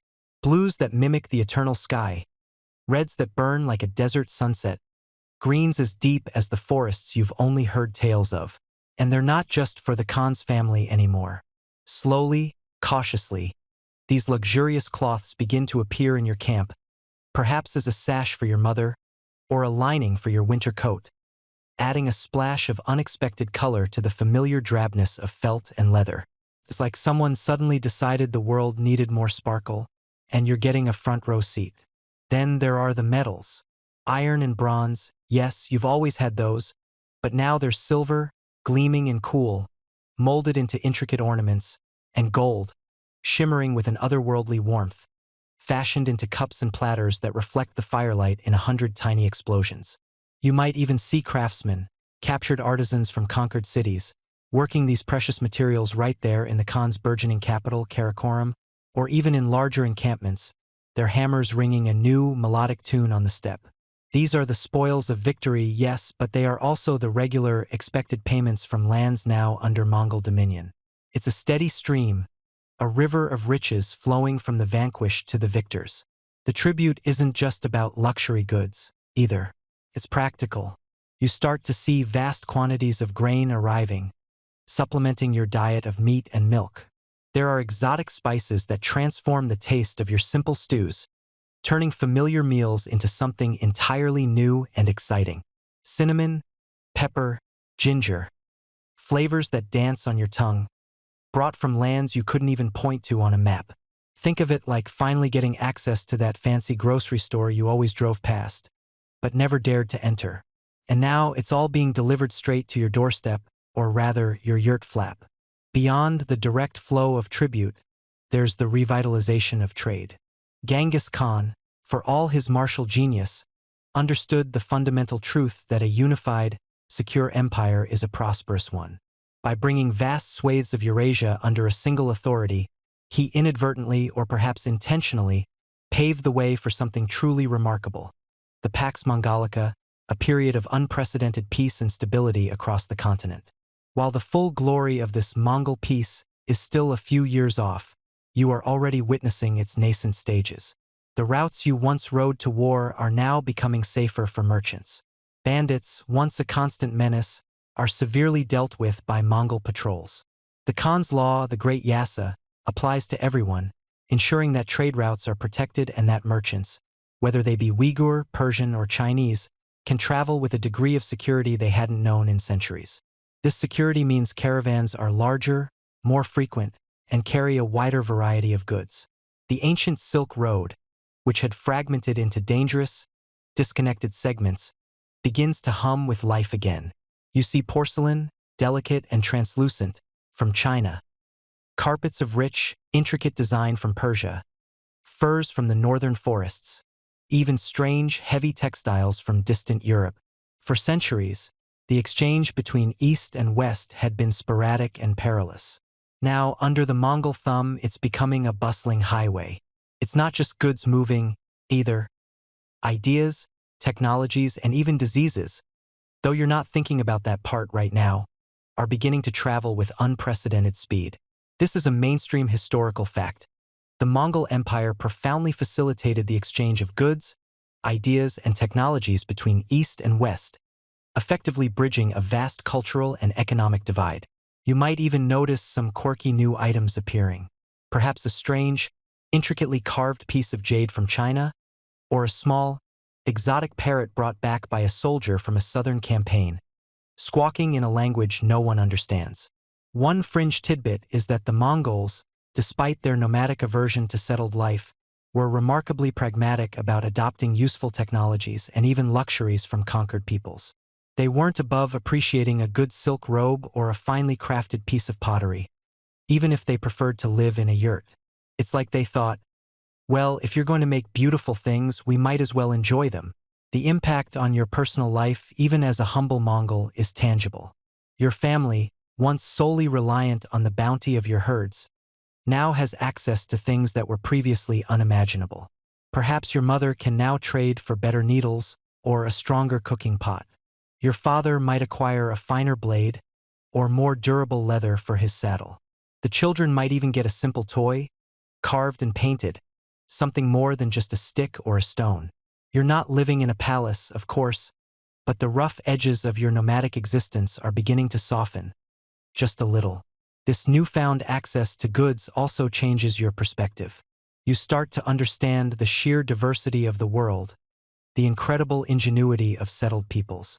You see the products of their labor, and while you might still hold a certain disdain for their soft ways, you can't deny the utility and beauty of what they create. You realize that your nomadic existence, while powerful and free, was also somewhat limited. Now, the world is quite literally at your hooves. There's a growing sense of organized distribution, too. While the Khan takes the lion's share, tribute is also parceled out to the various Mongol princes and their ulus, or apanages, trickling down through the ranks. It's not a free-for-all. It's a system. And this system, while benefiting the Mongol elite most, does ensure that some of these new resources make their way to ordinary soldiers and their families. Suddenly, your life isn't just about what you can hunt or herd. It's also about what the empire can provide. It's a strange feeling, this reliance on an external economy, but it's undeniably comfortable. Of course, historians still argue whether the primary motivation for Mongol expansion was purely economic gain, or if it was more about consolidating power and ensuring security. Was it simply a grand, continent-spanning smash and grab, or was there a more strategic vision for creating a unified economic zone? Whatever the initial impetus, the result is undeniable. A staggering flow of wealth into the Mongol heartlands and an unprecedented network of trade. You might even see evidence of new currency systems, like the introduction of paper money in some conquered territories, a concept utterly alien to your people who value tangible gold and silver. It's a sign of the complex economies the Mongols are now overseeing, even if they don't fully adopt all the nuances themselves.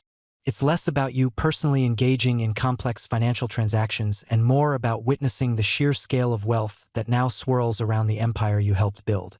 The soundscape of your life changes too.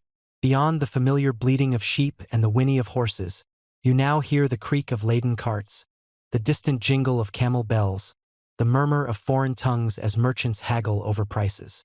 The air carries the scent of exotic spices, of new leathers, of fine perfumes. Your senses are overwhelmed, gently, by this new world of abundance.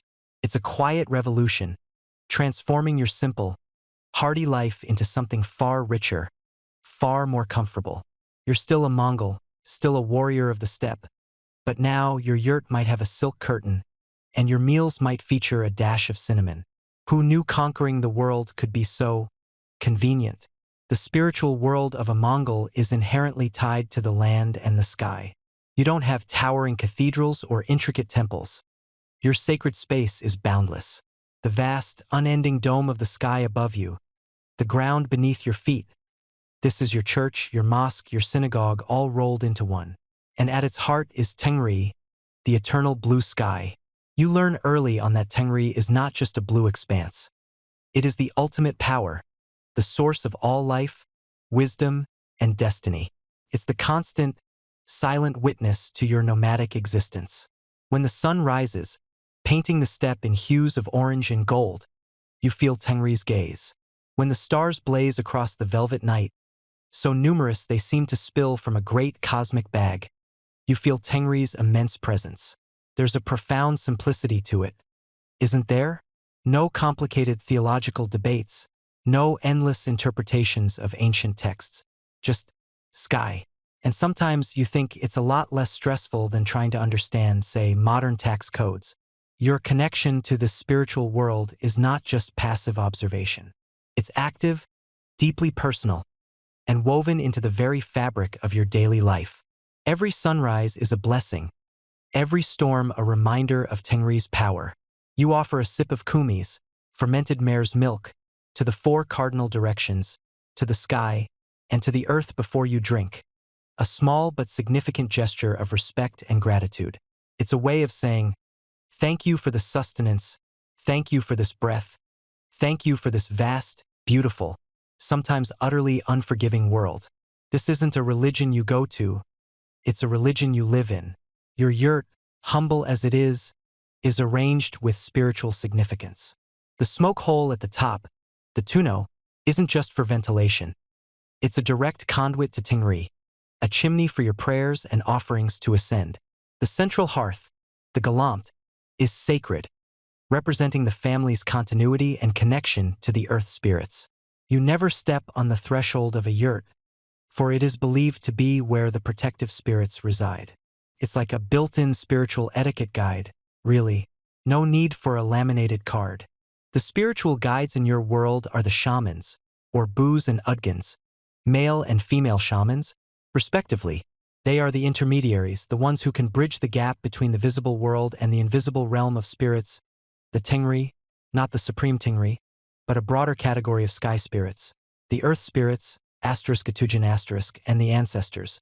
When illness strikes, when a decision needs to be made, when the herds are restless, or when a campaign is about to begin, you turn to the shaman. Their power comes from their ability to enter a trance state, often induced by rhythmic drumming, chanting, and sometimes specific herbs. You've witnessed these ceremonies, sitting quietly around a crackling fire, the air thick with the scent of burning juniper and sage. The shaman, adorned with feathers, bones, and bells, begins their journey. Their movements become erratic, their voice deepens, and you feel the presence of something ancient, something beyond your ordinary comprehension. It's a bit like watching a really intense, live-action role-playing game, but with much higher stakes and no clear undo button. The shaman might consult with the spirits of the ancestors, seeking guidance for the tribe. They might perform rituals to appease angry spirits causing a drought, or to bless a new hunting expedition. Sometimes, they act as healers, diagnosing ailments not just of the body, but of the spirit, believing that sickness often stems from a disharmony with the spiritual world. They're the original holistic practitioners, long before anyone started talking about wellness retreats or mind-body connection. A particularly quirky aspect of their practice you've observed involves divination. Shamans might cast stones, read patterns in animal bones, or even interpret the movements of clouds to predict the future or uncover hidden truths. You remember one time, a shaman was asked about the best time to move the camp.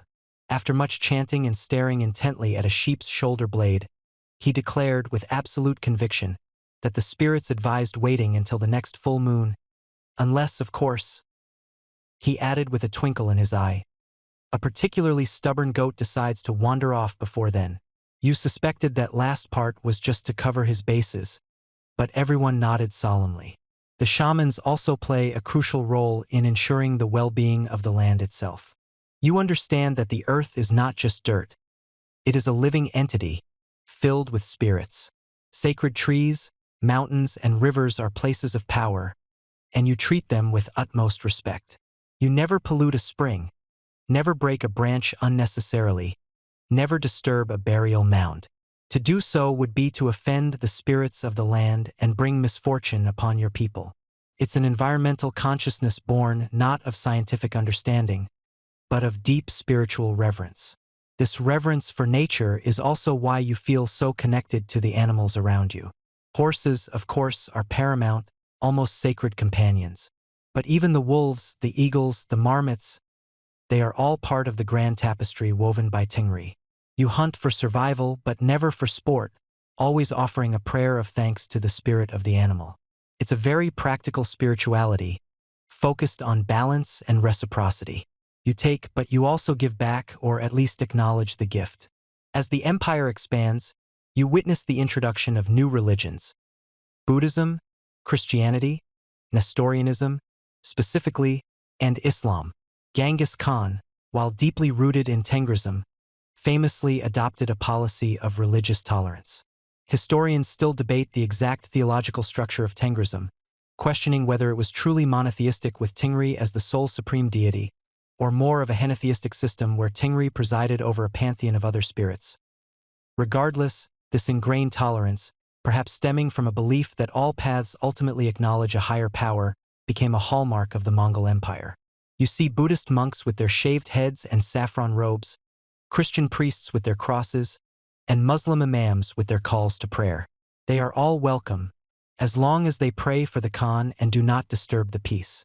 You might even visit their temples or mosques out of curiosity, observing their rituals. But your heart remains tethered to the vast, open sky and the ancient ways of your people. Their gods might live in buildings, but your God is everywhere. This mainstream historical fact, Genghis Khan's policy of religious tolerance, is quite remarkable for its time. While many empires enforced religious uniformity, the Mongols, under Genghis Khan and his successors, generally allowed conquered peoples to practice their own faiths. This wasn't necessarily out of a deep philosophical commitment to pluralism, but often a pragmatic decision to maintain order and harness the talents of diverse populations. Yet, it also stemmed from the core Mongol belief that the eternal blue sky was universal, and different peoples simply had different ways of approaching it. It's like saying, you can call it pop, I'll call it soda, but we're both just drinking a fizzy drink. Your spiritual life is not about dogma, but about direct experience. It's about the feel of the wind on your face, carrying the whispers of spirits.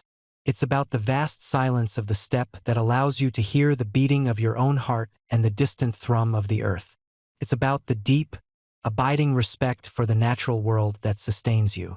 You don't need a calendar to tell you when to celebrate. The changing seasons, the migration of the herds, the phases of the moon, these are your sacred cycles. Even in the midst of war and conquest, this connection remains.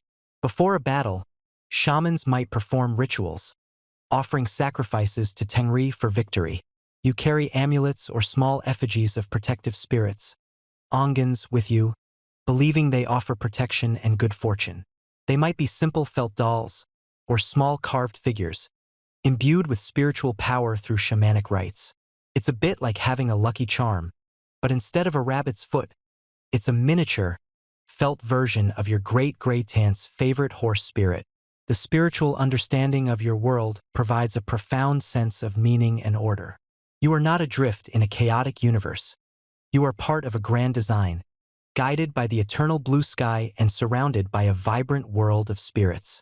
When you look up at the vast, star-dusted canvas of the night sky, you don't feel small and insignificant. You feel connected, an integral part of something immense and eternal.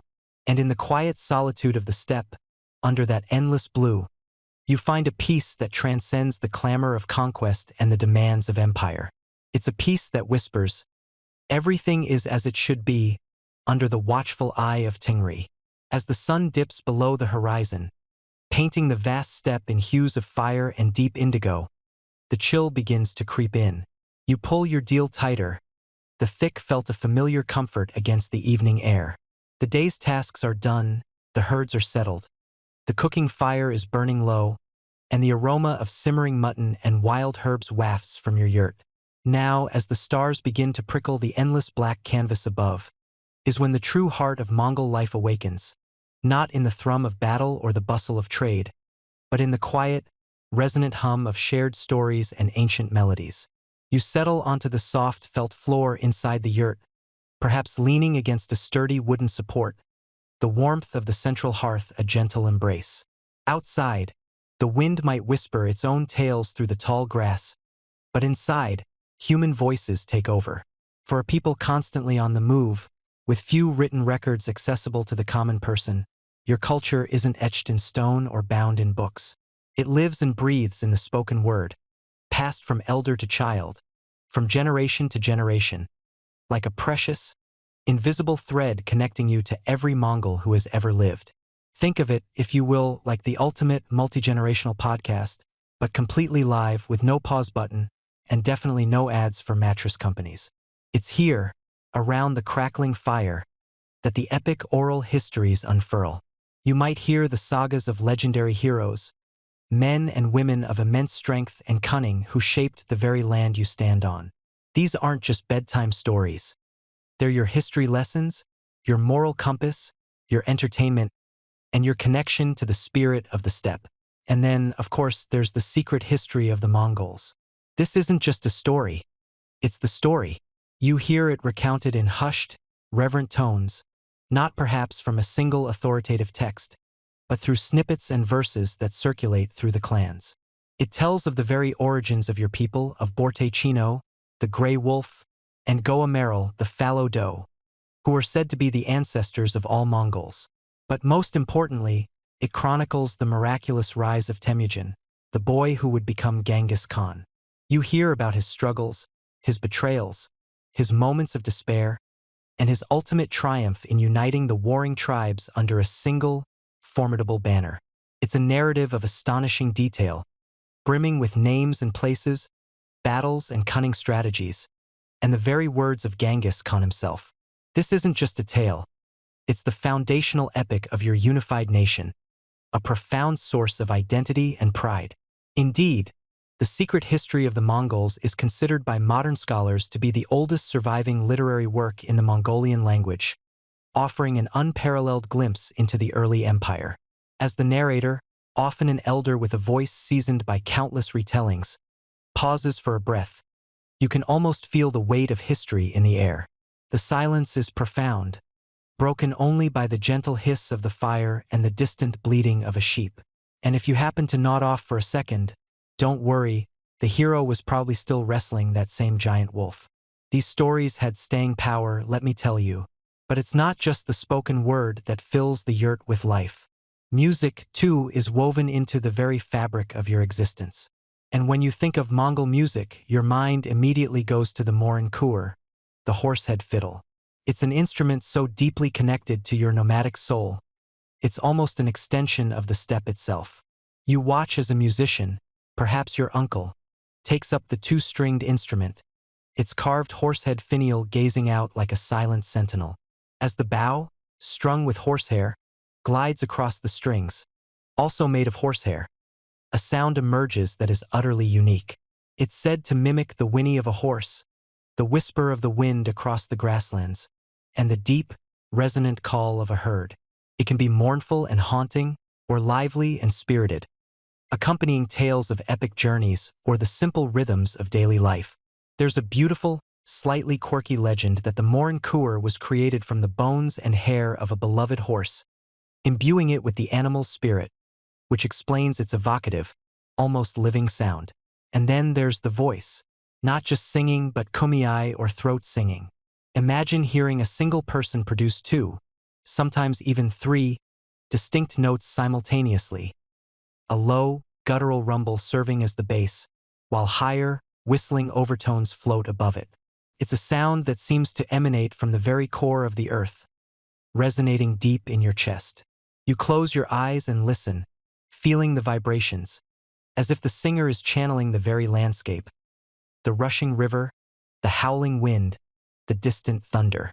Scholars continue to discuss the exact origins and spread of kumiai across the steppe, wondering if it developed independently in multiple regions, a testament to the ingenious connection between the human voice and the natural world. Of course, not everyone was a master of the morin kur or a skilled throat singer. Sometimes, you'd get a relative who thought they had the gift, but their horse sounded more like a startled yak. You'd just smile politely and hum along, hoping they'd stick to the simpler tunes. But even these less-than-perfect performances were part of the charm, part of the shared experience. Beyond the grand epics and the captivating music, there are the simpler, more intimate campfire tales. These are the stories that bind you to your immediate community, your clan, your family. They might be humorous anecdotes about a particularly stubborn camel or a misadventure during a hunt. They could be cautionary tales, warning of the dangers of the steppe, a sudden blizzard, a cunning wolf, or the perils of straying too far from the herd. There are riddles to be solved, testing your wit, and short, pithy proverbs that encapsulate centuries of accumulated wisdom about survival, loyalty, and the nature of humanity. What has a head but no face, a body but no limbs, and always points to the sky? Someone might ask, and after a moment of thoughtful silence, someone else will answer, a yurt pole. Laughter rings out warm and genuine. And then there were the personal stories, which, after a few cups of fermented mare's milk, could grow taller than a gur pole. I swear that wolf was the size of a small yurt, you'd hear someone declare, and everyone would nod, knowing full well it was probably just a particularly fluffy badger. These are the moments of pure connection, where the bonds of kinship are strengthened and the stresses of the day melt away. You might hear about the spirits of the mountains and rivers, the benevolent and malevolent forces that inhabit the world around you. Superstitions are passed down, too, why you never step on the threshold of a yurt, why certain actions might displease the sky, or how to interpret the flight of a bird. These aren't just quaint beliefs. They are practical guides for navigating a world that is both beautiful and unforgiving. As the evening deepens, the fire dwindles to embers, casting dancing shadows on the felt walls. The voices become softer, the music gentler, until a peaceful quiet descends. You drift off to sleep, the sounds of the morn cooer still echoing in your mind, the epic tales of your ancestors settling deep in your consciousness. You are a small part of a vast, living tapestry of culture, woven not with thread, but with stories, songs, and the shared warmth of a nomadic hearth under the eternal blue sky. This oral tradition ensures that even as your people move constantly across the land, your identity, your history, and your spirit remain firmly rooted, carried within each and every one of you. You remember a time not so long ago when your world was defined by the boundaries of your obo, your clan. The faces you knew, the voices that comforted you, the names you called upon for help, they were all kin, or at least closely allied through generations of marriages and shared pastures. Your loyalty was a tightly woven tapestry, each thread a family tie, each knot a sworn oath to your chieftain. It was simple in a way. You knew your place, you knew your people. But now, as the dust of countless campaigns settles across the vastness of the steppe, you feel a profound shift, like the very ground beneath your felt boots has subtly tilted. The old loyalties, once as solid as the ancient mountains, are softening, blurring, almost melting away under the relentless, unifying sun of Genghis Khan. It's not that your family ceases to matter, of course not. Your parents, your children, your siblings, they are still the core of your existence, the warmth of your yurt. But your primary allegiance? That has undeniably, irrevocably migrated. It has shifted from the venerable elder who once led your small band to the formidable, distant figure whose name now echoes across half the known world. Genghis Khan. You see it in the way the armies are structured now. No longer do you ride alongside only your cousins and your clan's sworn men. The Tumun, the Mingan, the Jagan, the divisions of 10,000, 1,000, 100, they are meticulously crafted to mix and blend. Your tent mate might be a Naaman, once a proud rival. The man riding beside you, sharing a flask of fermented mare's milk, could be a Merkit, whose ancestors once raided your own. This deliberate mixing of tribal groups within military units was a cornerstone of Genghis Khan's reforms, ensuring that personal loyalty to him, rather than to old clan chiefs, became paramount. It's a bit like when you try to get your kids to eat their vegetables by chopping them up really small and mixing them into something they actually like.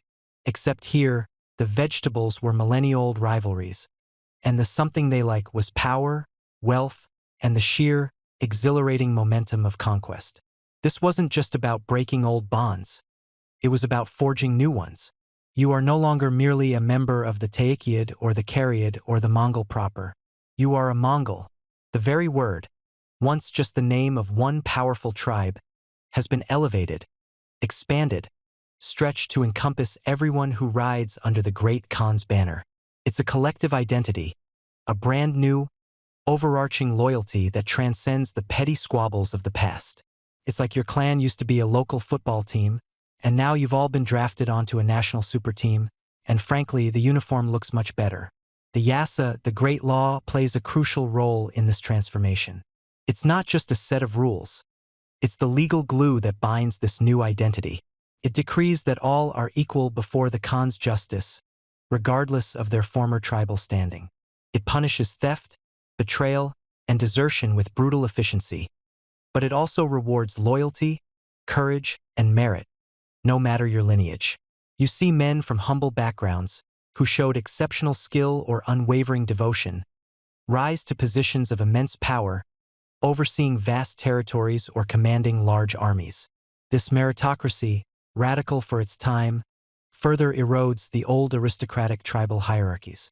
Why cling to a chieftain who might be weak or foolish, when the Khan offers a path for anyone with talent and loyalty? There's a shared purpose now, a grand narrative that sweeps you along. You are not just raiding for livestock or avenging a slight against your cousin. You are part of something monumental.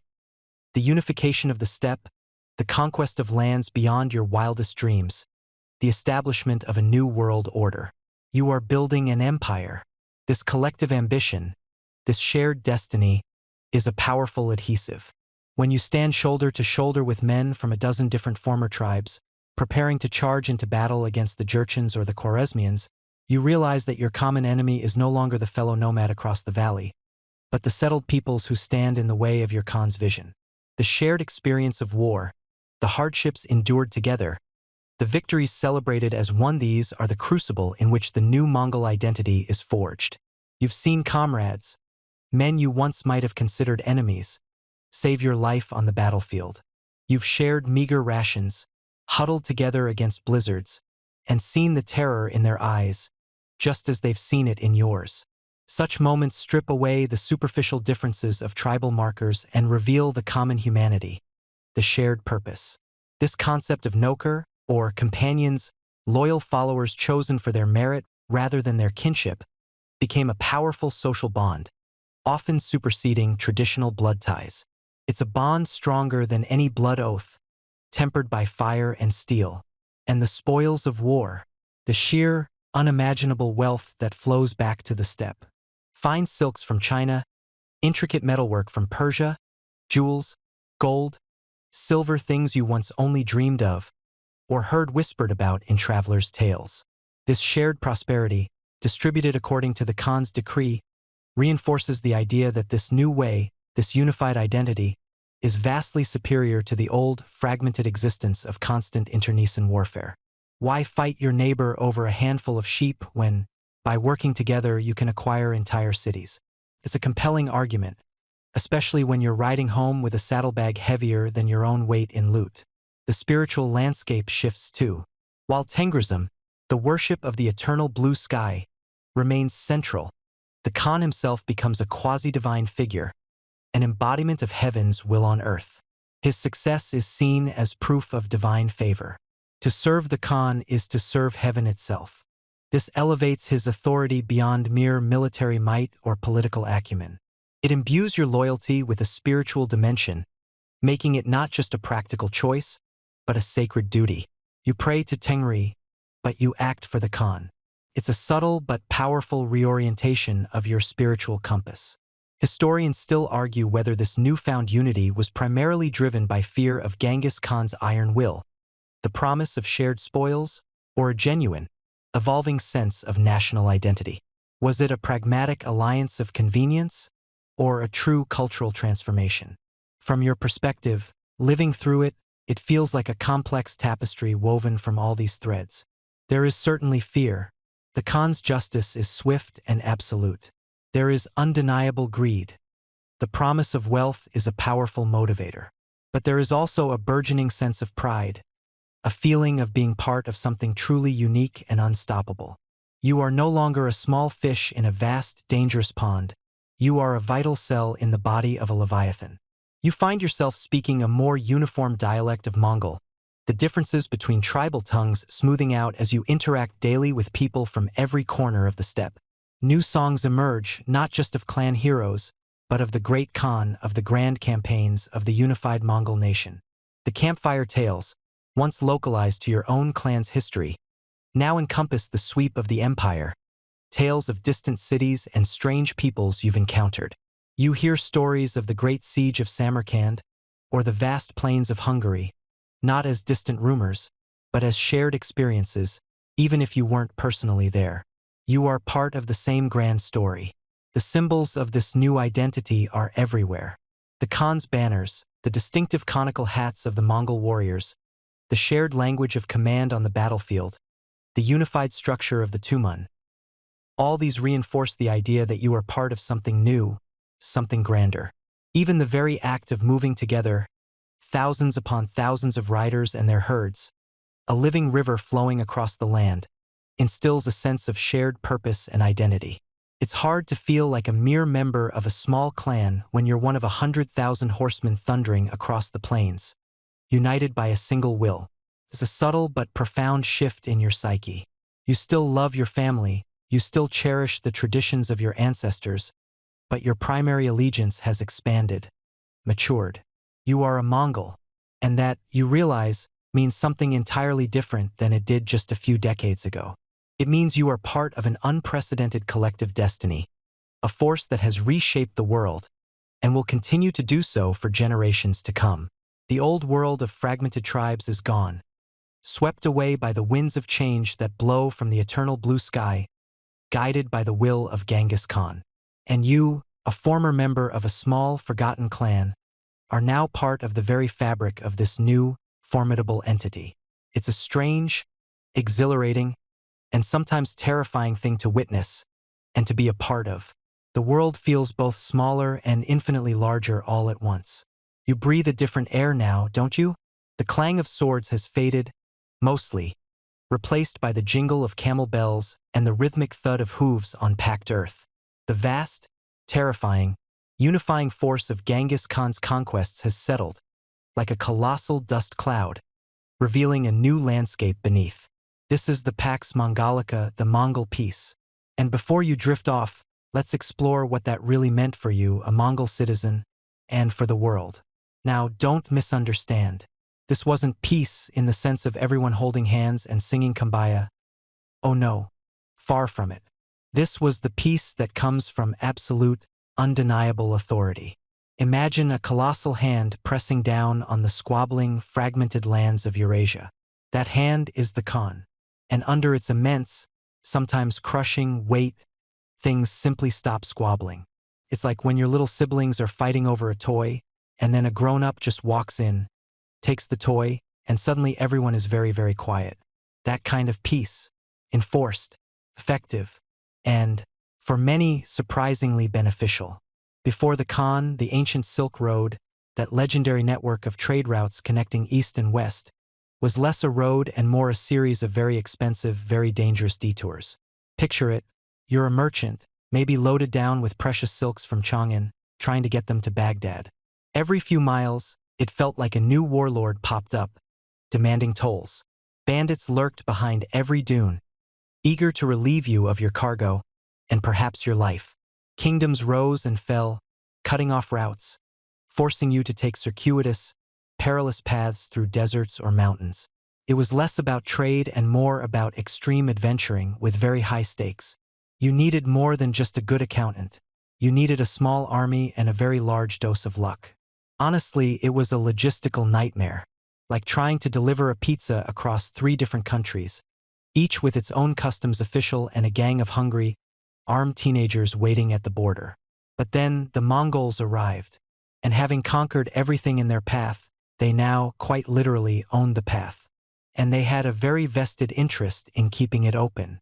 Why? Because taxes, my friend. Taxes on trade. Lots and lots of lovely taxes.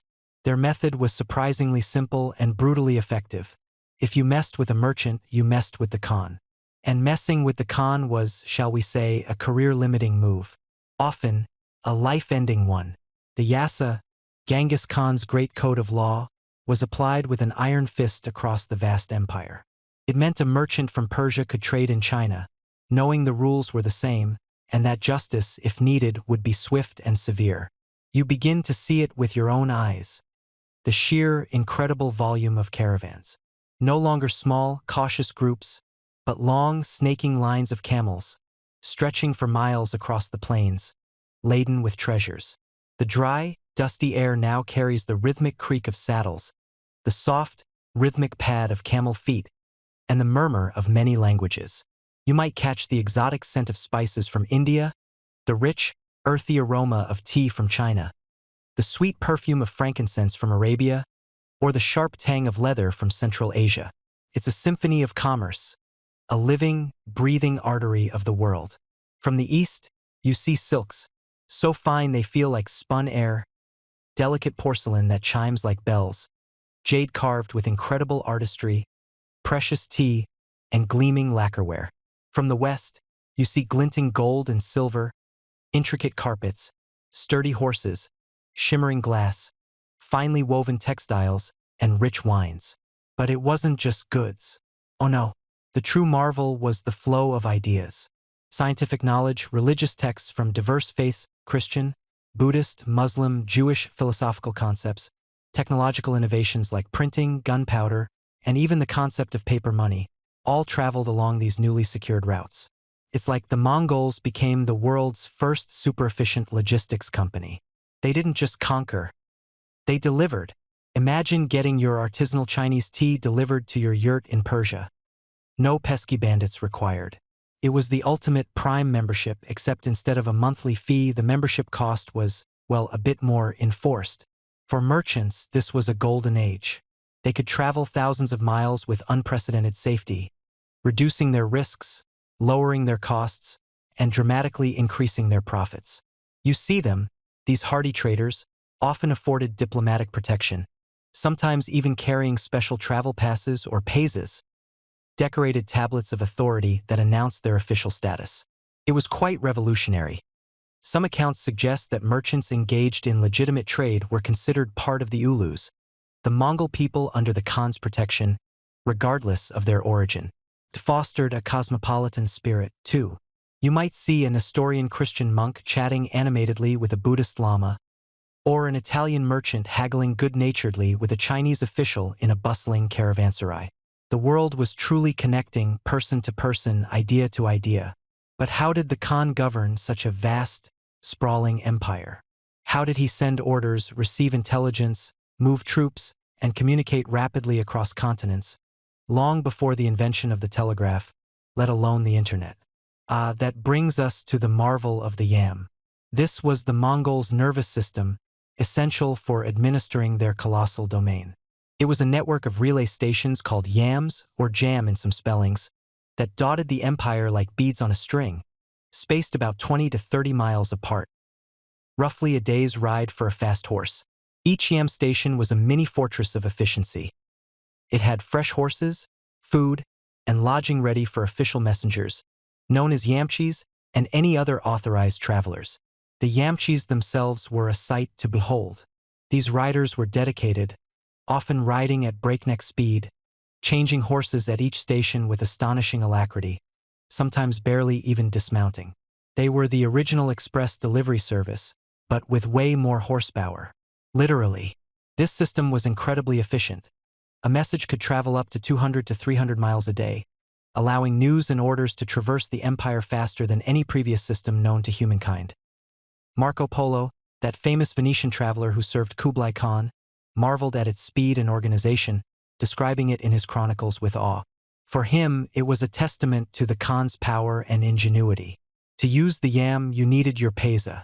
This wasn't just a fancy accessory.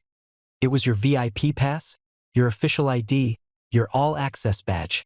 These tablets, made of gold, silver, bronze, or wood, depending on the bearer's rank, were issued by the Khan himself. They indicated your authority and dictated the level of service you were entitled to at each yam station.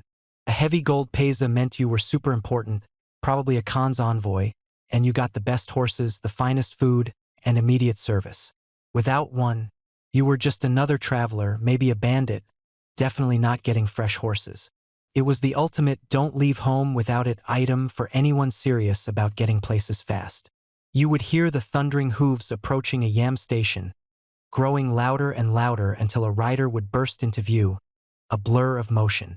Then, the quick, practiced exchange of a tired horse for a fresh, eager one, the rider barely pausing, a cloud of dust as they speed off again, disappearing into the distance.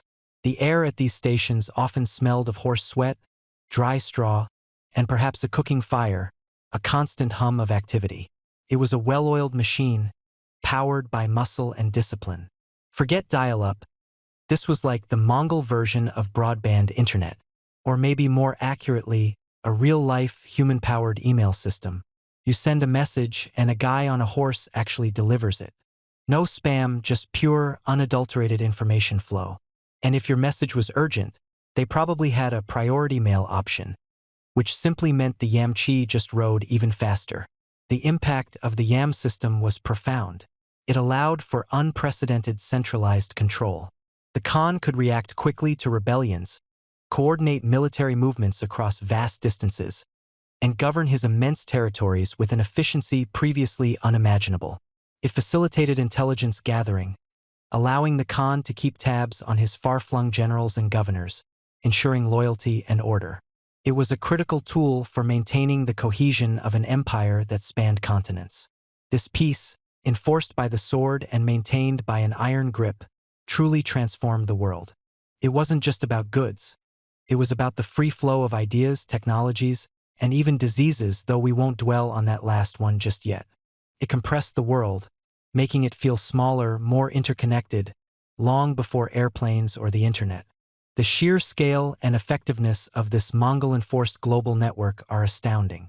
But, as with all great historical shifts, there's a flip side. Historians still argue whether the undeniable economic and cultural benefits of the Pax Mongolica truly outweighed the brutal costs of its initial establishment for the millions who suffered under the Mongol conquests. Was it a net positive for humanity, or a peace built on too much bloodshed? That's a question for scholars to debate over many cups of tea. What is certain is that you, as a Mongol, were a part of building this incredible, if sometimes terrifying, new world order. You helped forge the pathways that would shape global interactions for centuries to come. You've seen the grand tapestry of the empire unfurl, the Pax Mongolica bringing a surprising calm to the vast lands you've helped conquer. The trade routes are humming. The Yam system is delivering messages with astonishing speed, and for a fleeting moment you might even think, hey, this empire thing? It's pretty sweet. But then, the realities of maintaining such a colossal, sprawling entity begin to bite, literally. Because while the empire offers opportunity, it also demands an unfathomable toll, a constant, grinding battle not just against enemies, but against nature itself, and the sheer, exhausting logistics of it all. Imagine, if you will, the wind. Not just a breeze, not even a strong gust, but the kind of wind that strips the warmth from your bones, that carries the scent of distant snow, even in the height of what passes for summer on the steppe. And then winter arrives. Oh, you thought your yurt was cozy? Think again. Your felt walls, thick as they are no match for the true fury of a Siberian winter. The temperature plummets, often to depths that would make a modern freezer blush. We're talking -40, sometimes even lower. The air itself feels like shards of ice, scraping at your lungs with every breath. You trudge out in the pre-dawn dark, the ground a solid, unforgiving sheet of ice, the snow drifts towering like miniature mountains.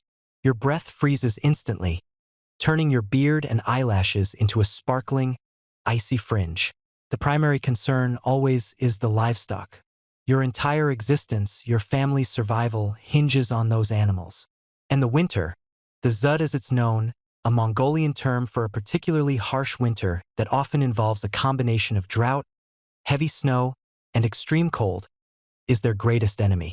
You spend hours, days, weeks, digging through meters of packed snow, trying to uncover the meager, frozen grasses beneath so your sheep, goats, and horses don't starve.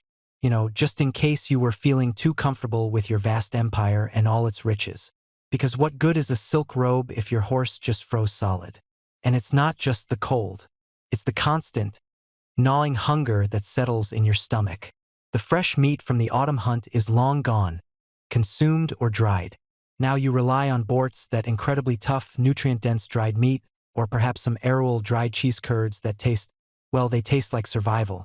And kumis, fermented mare's milk, which you still drink, though it's harder to come by when the maras are struggling to find forage.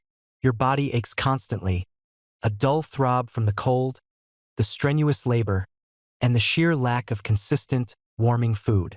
You try to keep warm by huddling around the small tolga, stove, in your yurt, burning dried dung for fuel because wood is a luxury you rarely see.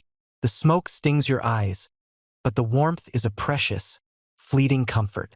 You learn to sleep in your clothes, wrapped in every available hide. Your family huddled together for shared warmth, like a human-animal burrito. Frostbite is a constant companion. You learn to recognize the telltale numbness, the waxy pallor of skin, and you know that if you don't act fast, that finger, that toe could be gone. You've seen it happen. You might rub the affected area with snow or, if you're lucky enough to have it, some animal fat, desperately trying to bring back the circulation.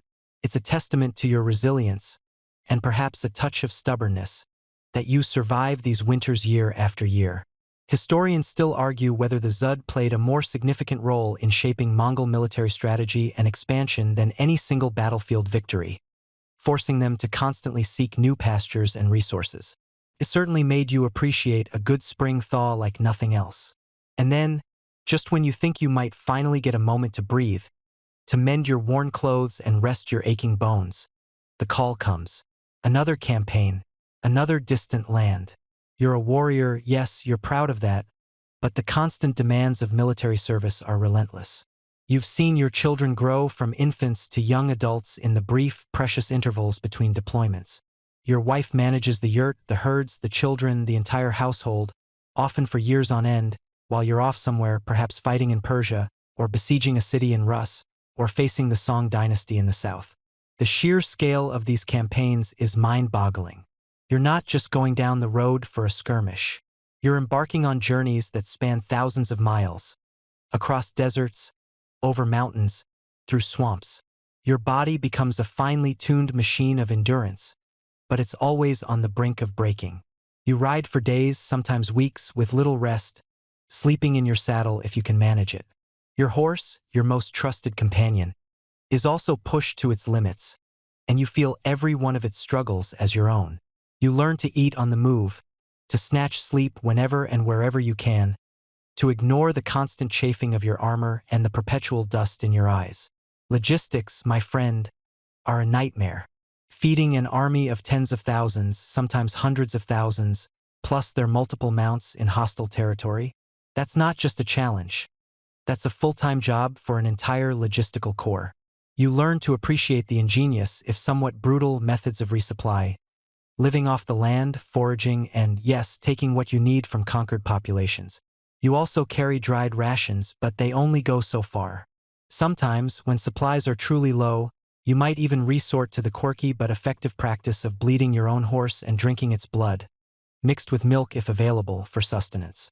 Not exactly a five-star dining experience, but it keeps you going. And the fighting itself. It's not always the glorious, sweeping charges you hear about in the campfire tales.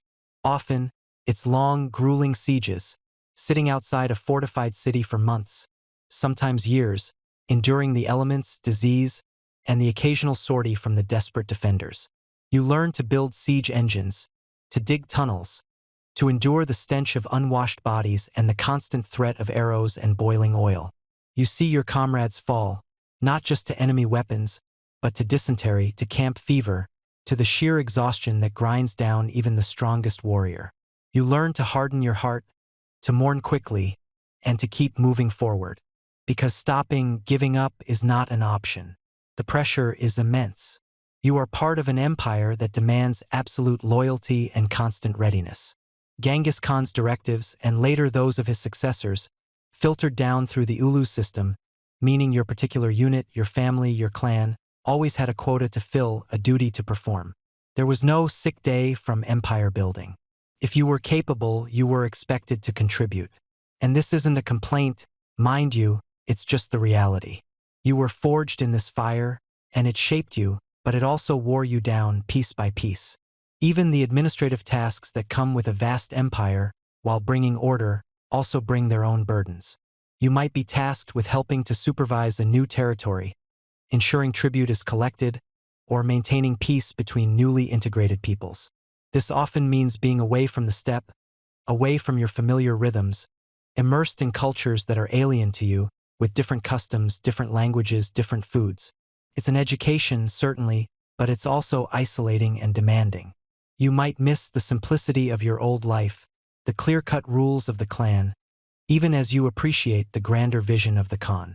So, while the empire you helped build brought unprecedented peace and prosperity to many, for you, a Mongol warrior, it was a life of relentless hardship, of constant movement, of battling not just armies, but the very elements and the sheer, overwhelming scale of your own creation.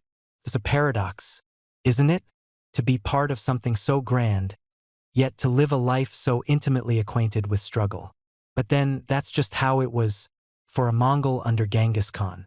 You stand now, not on a windswept steppe, but in the quiet, reflective space of memory.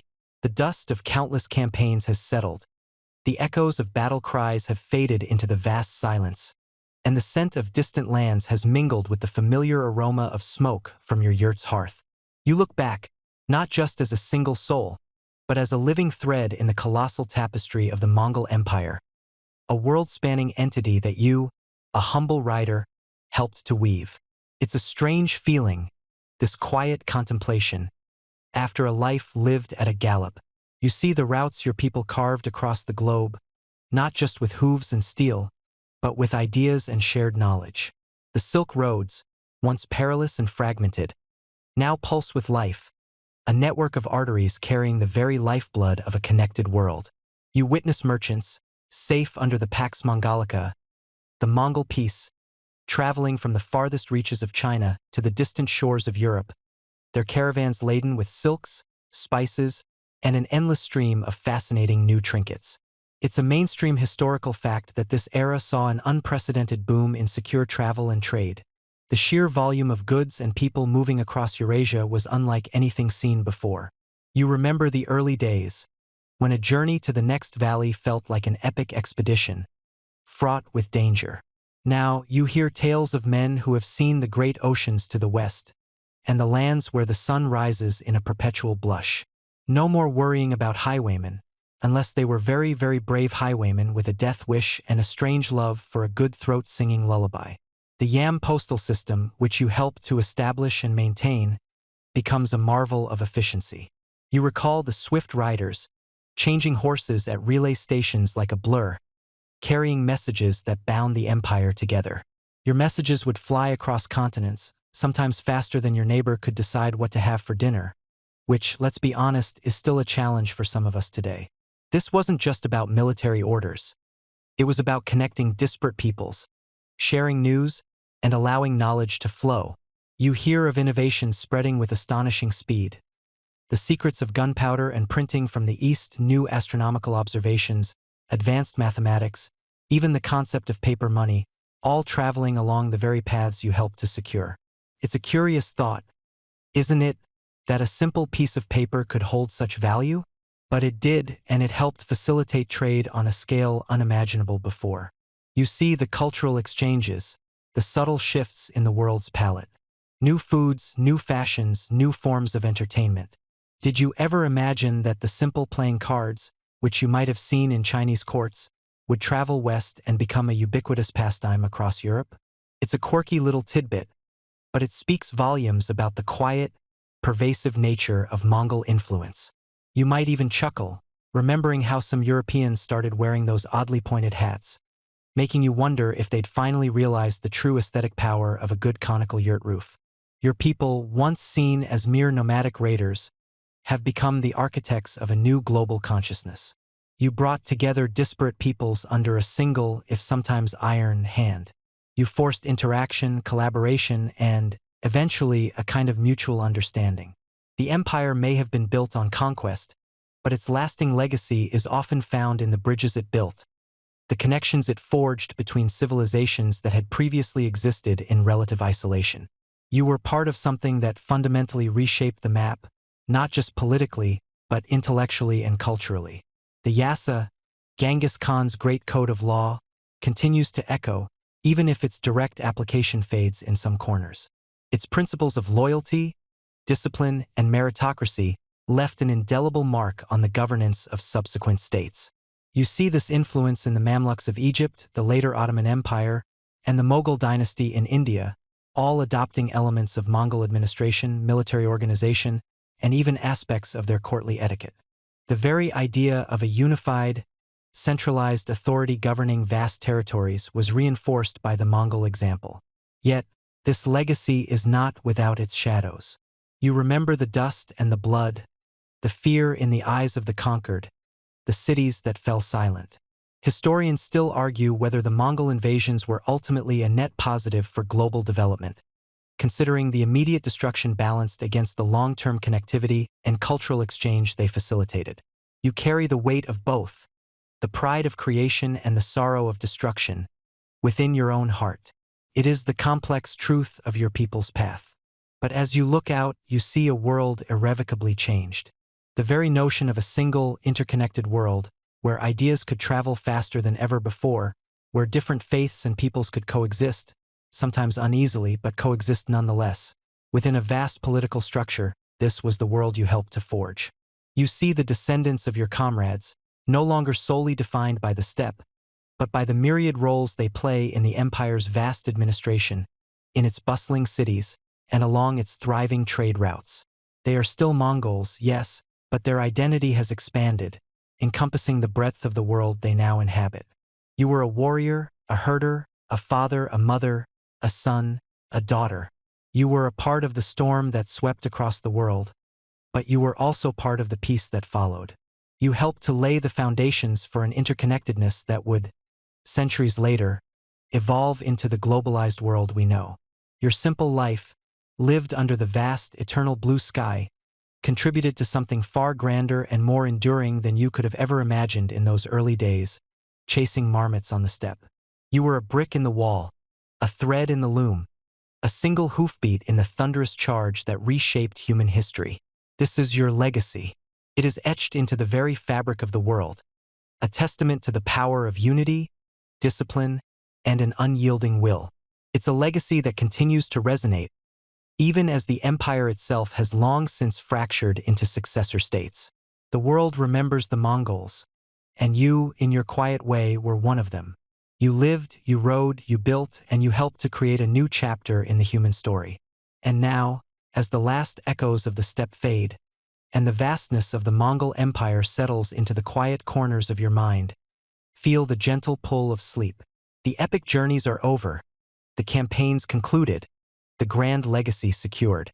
All the galloping hooves, the whispered commands, the distant melodies of the horsehead fiddle, they soften now, becoming indistinct, like clouds drifting slowly across the moonlit sky. Let your thoughts unwind, untangle from the intricate paths of history, and simply float. The great blue sky, the eternal Tingri, watches over you, just as it watched over the riders of the steppe, guiding them through sun and storm.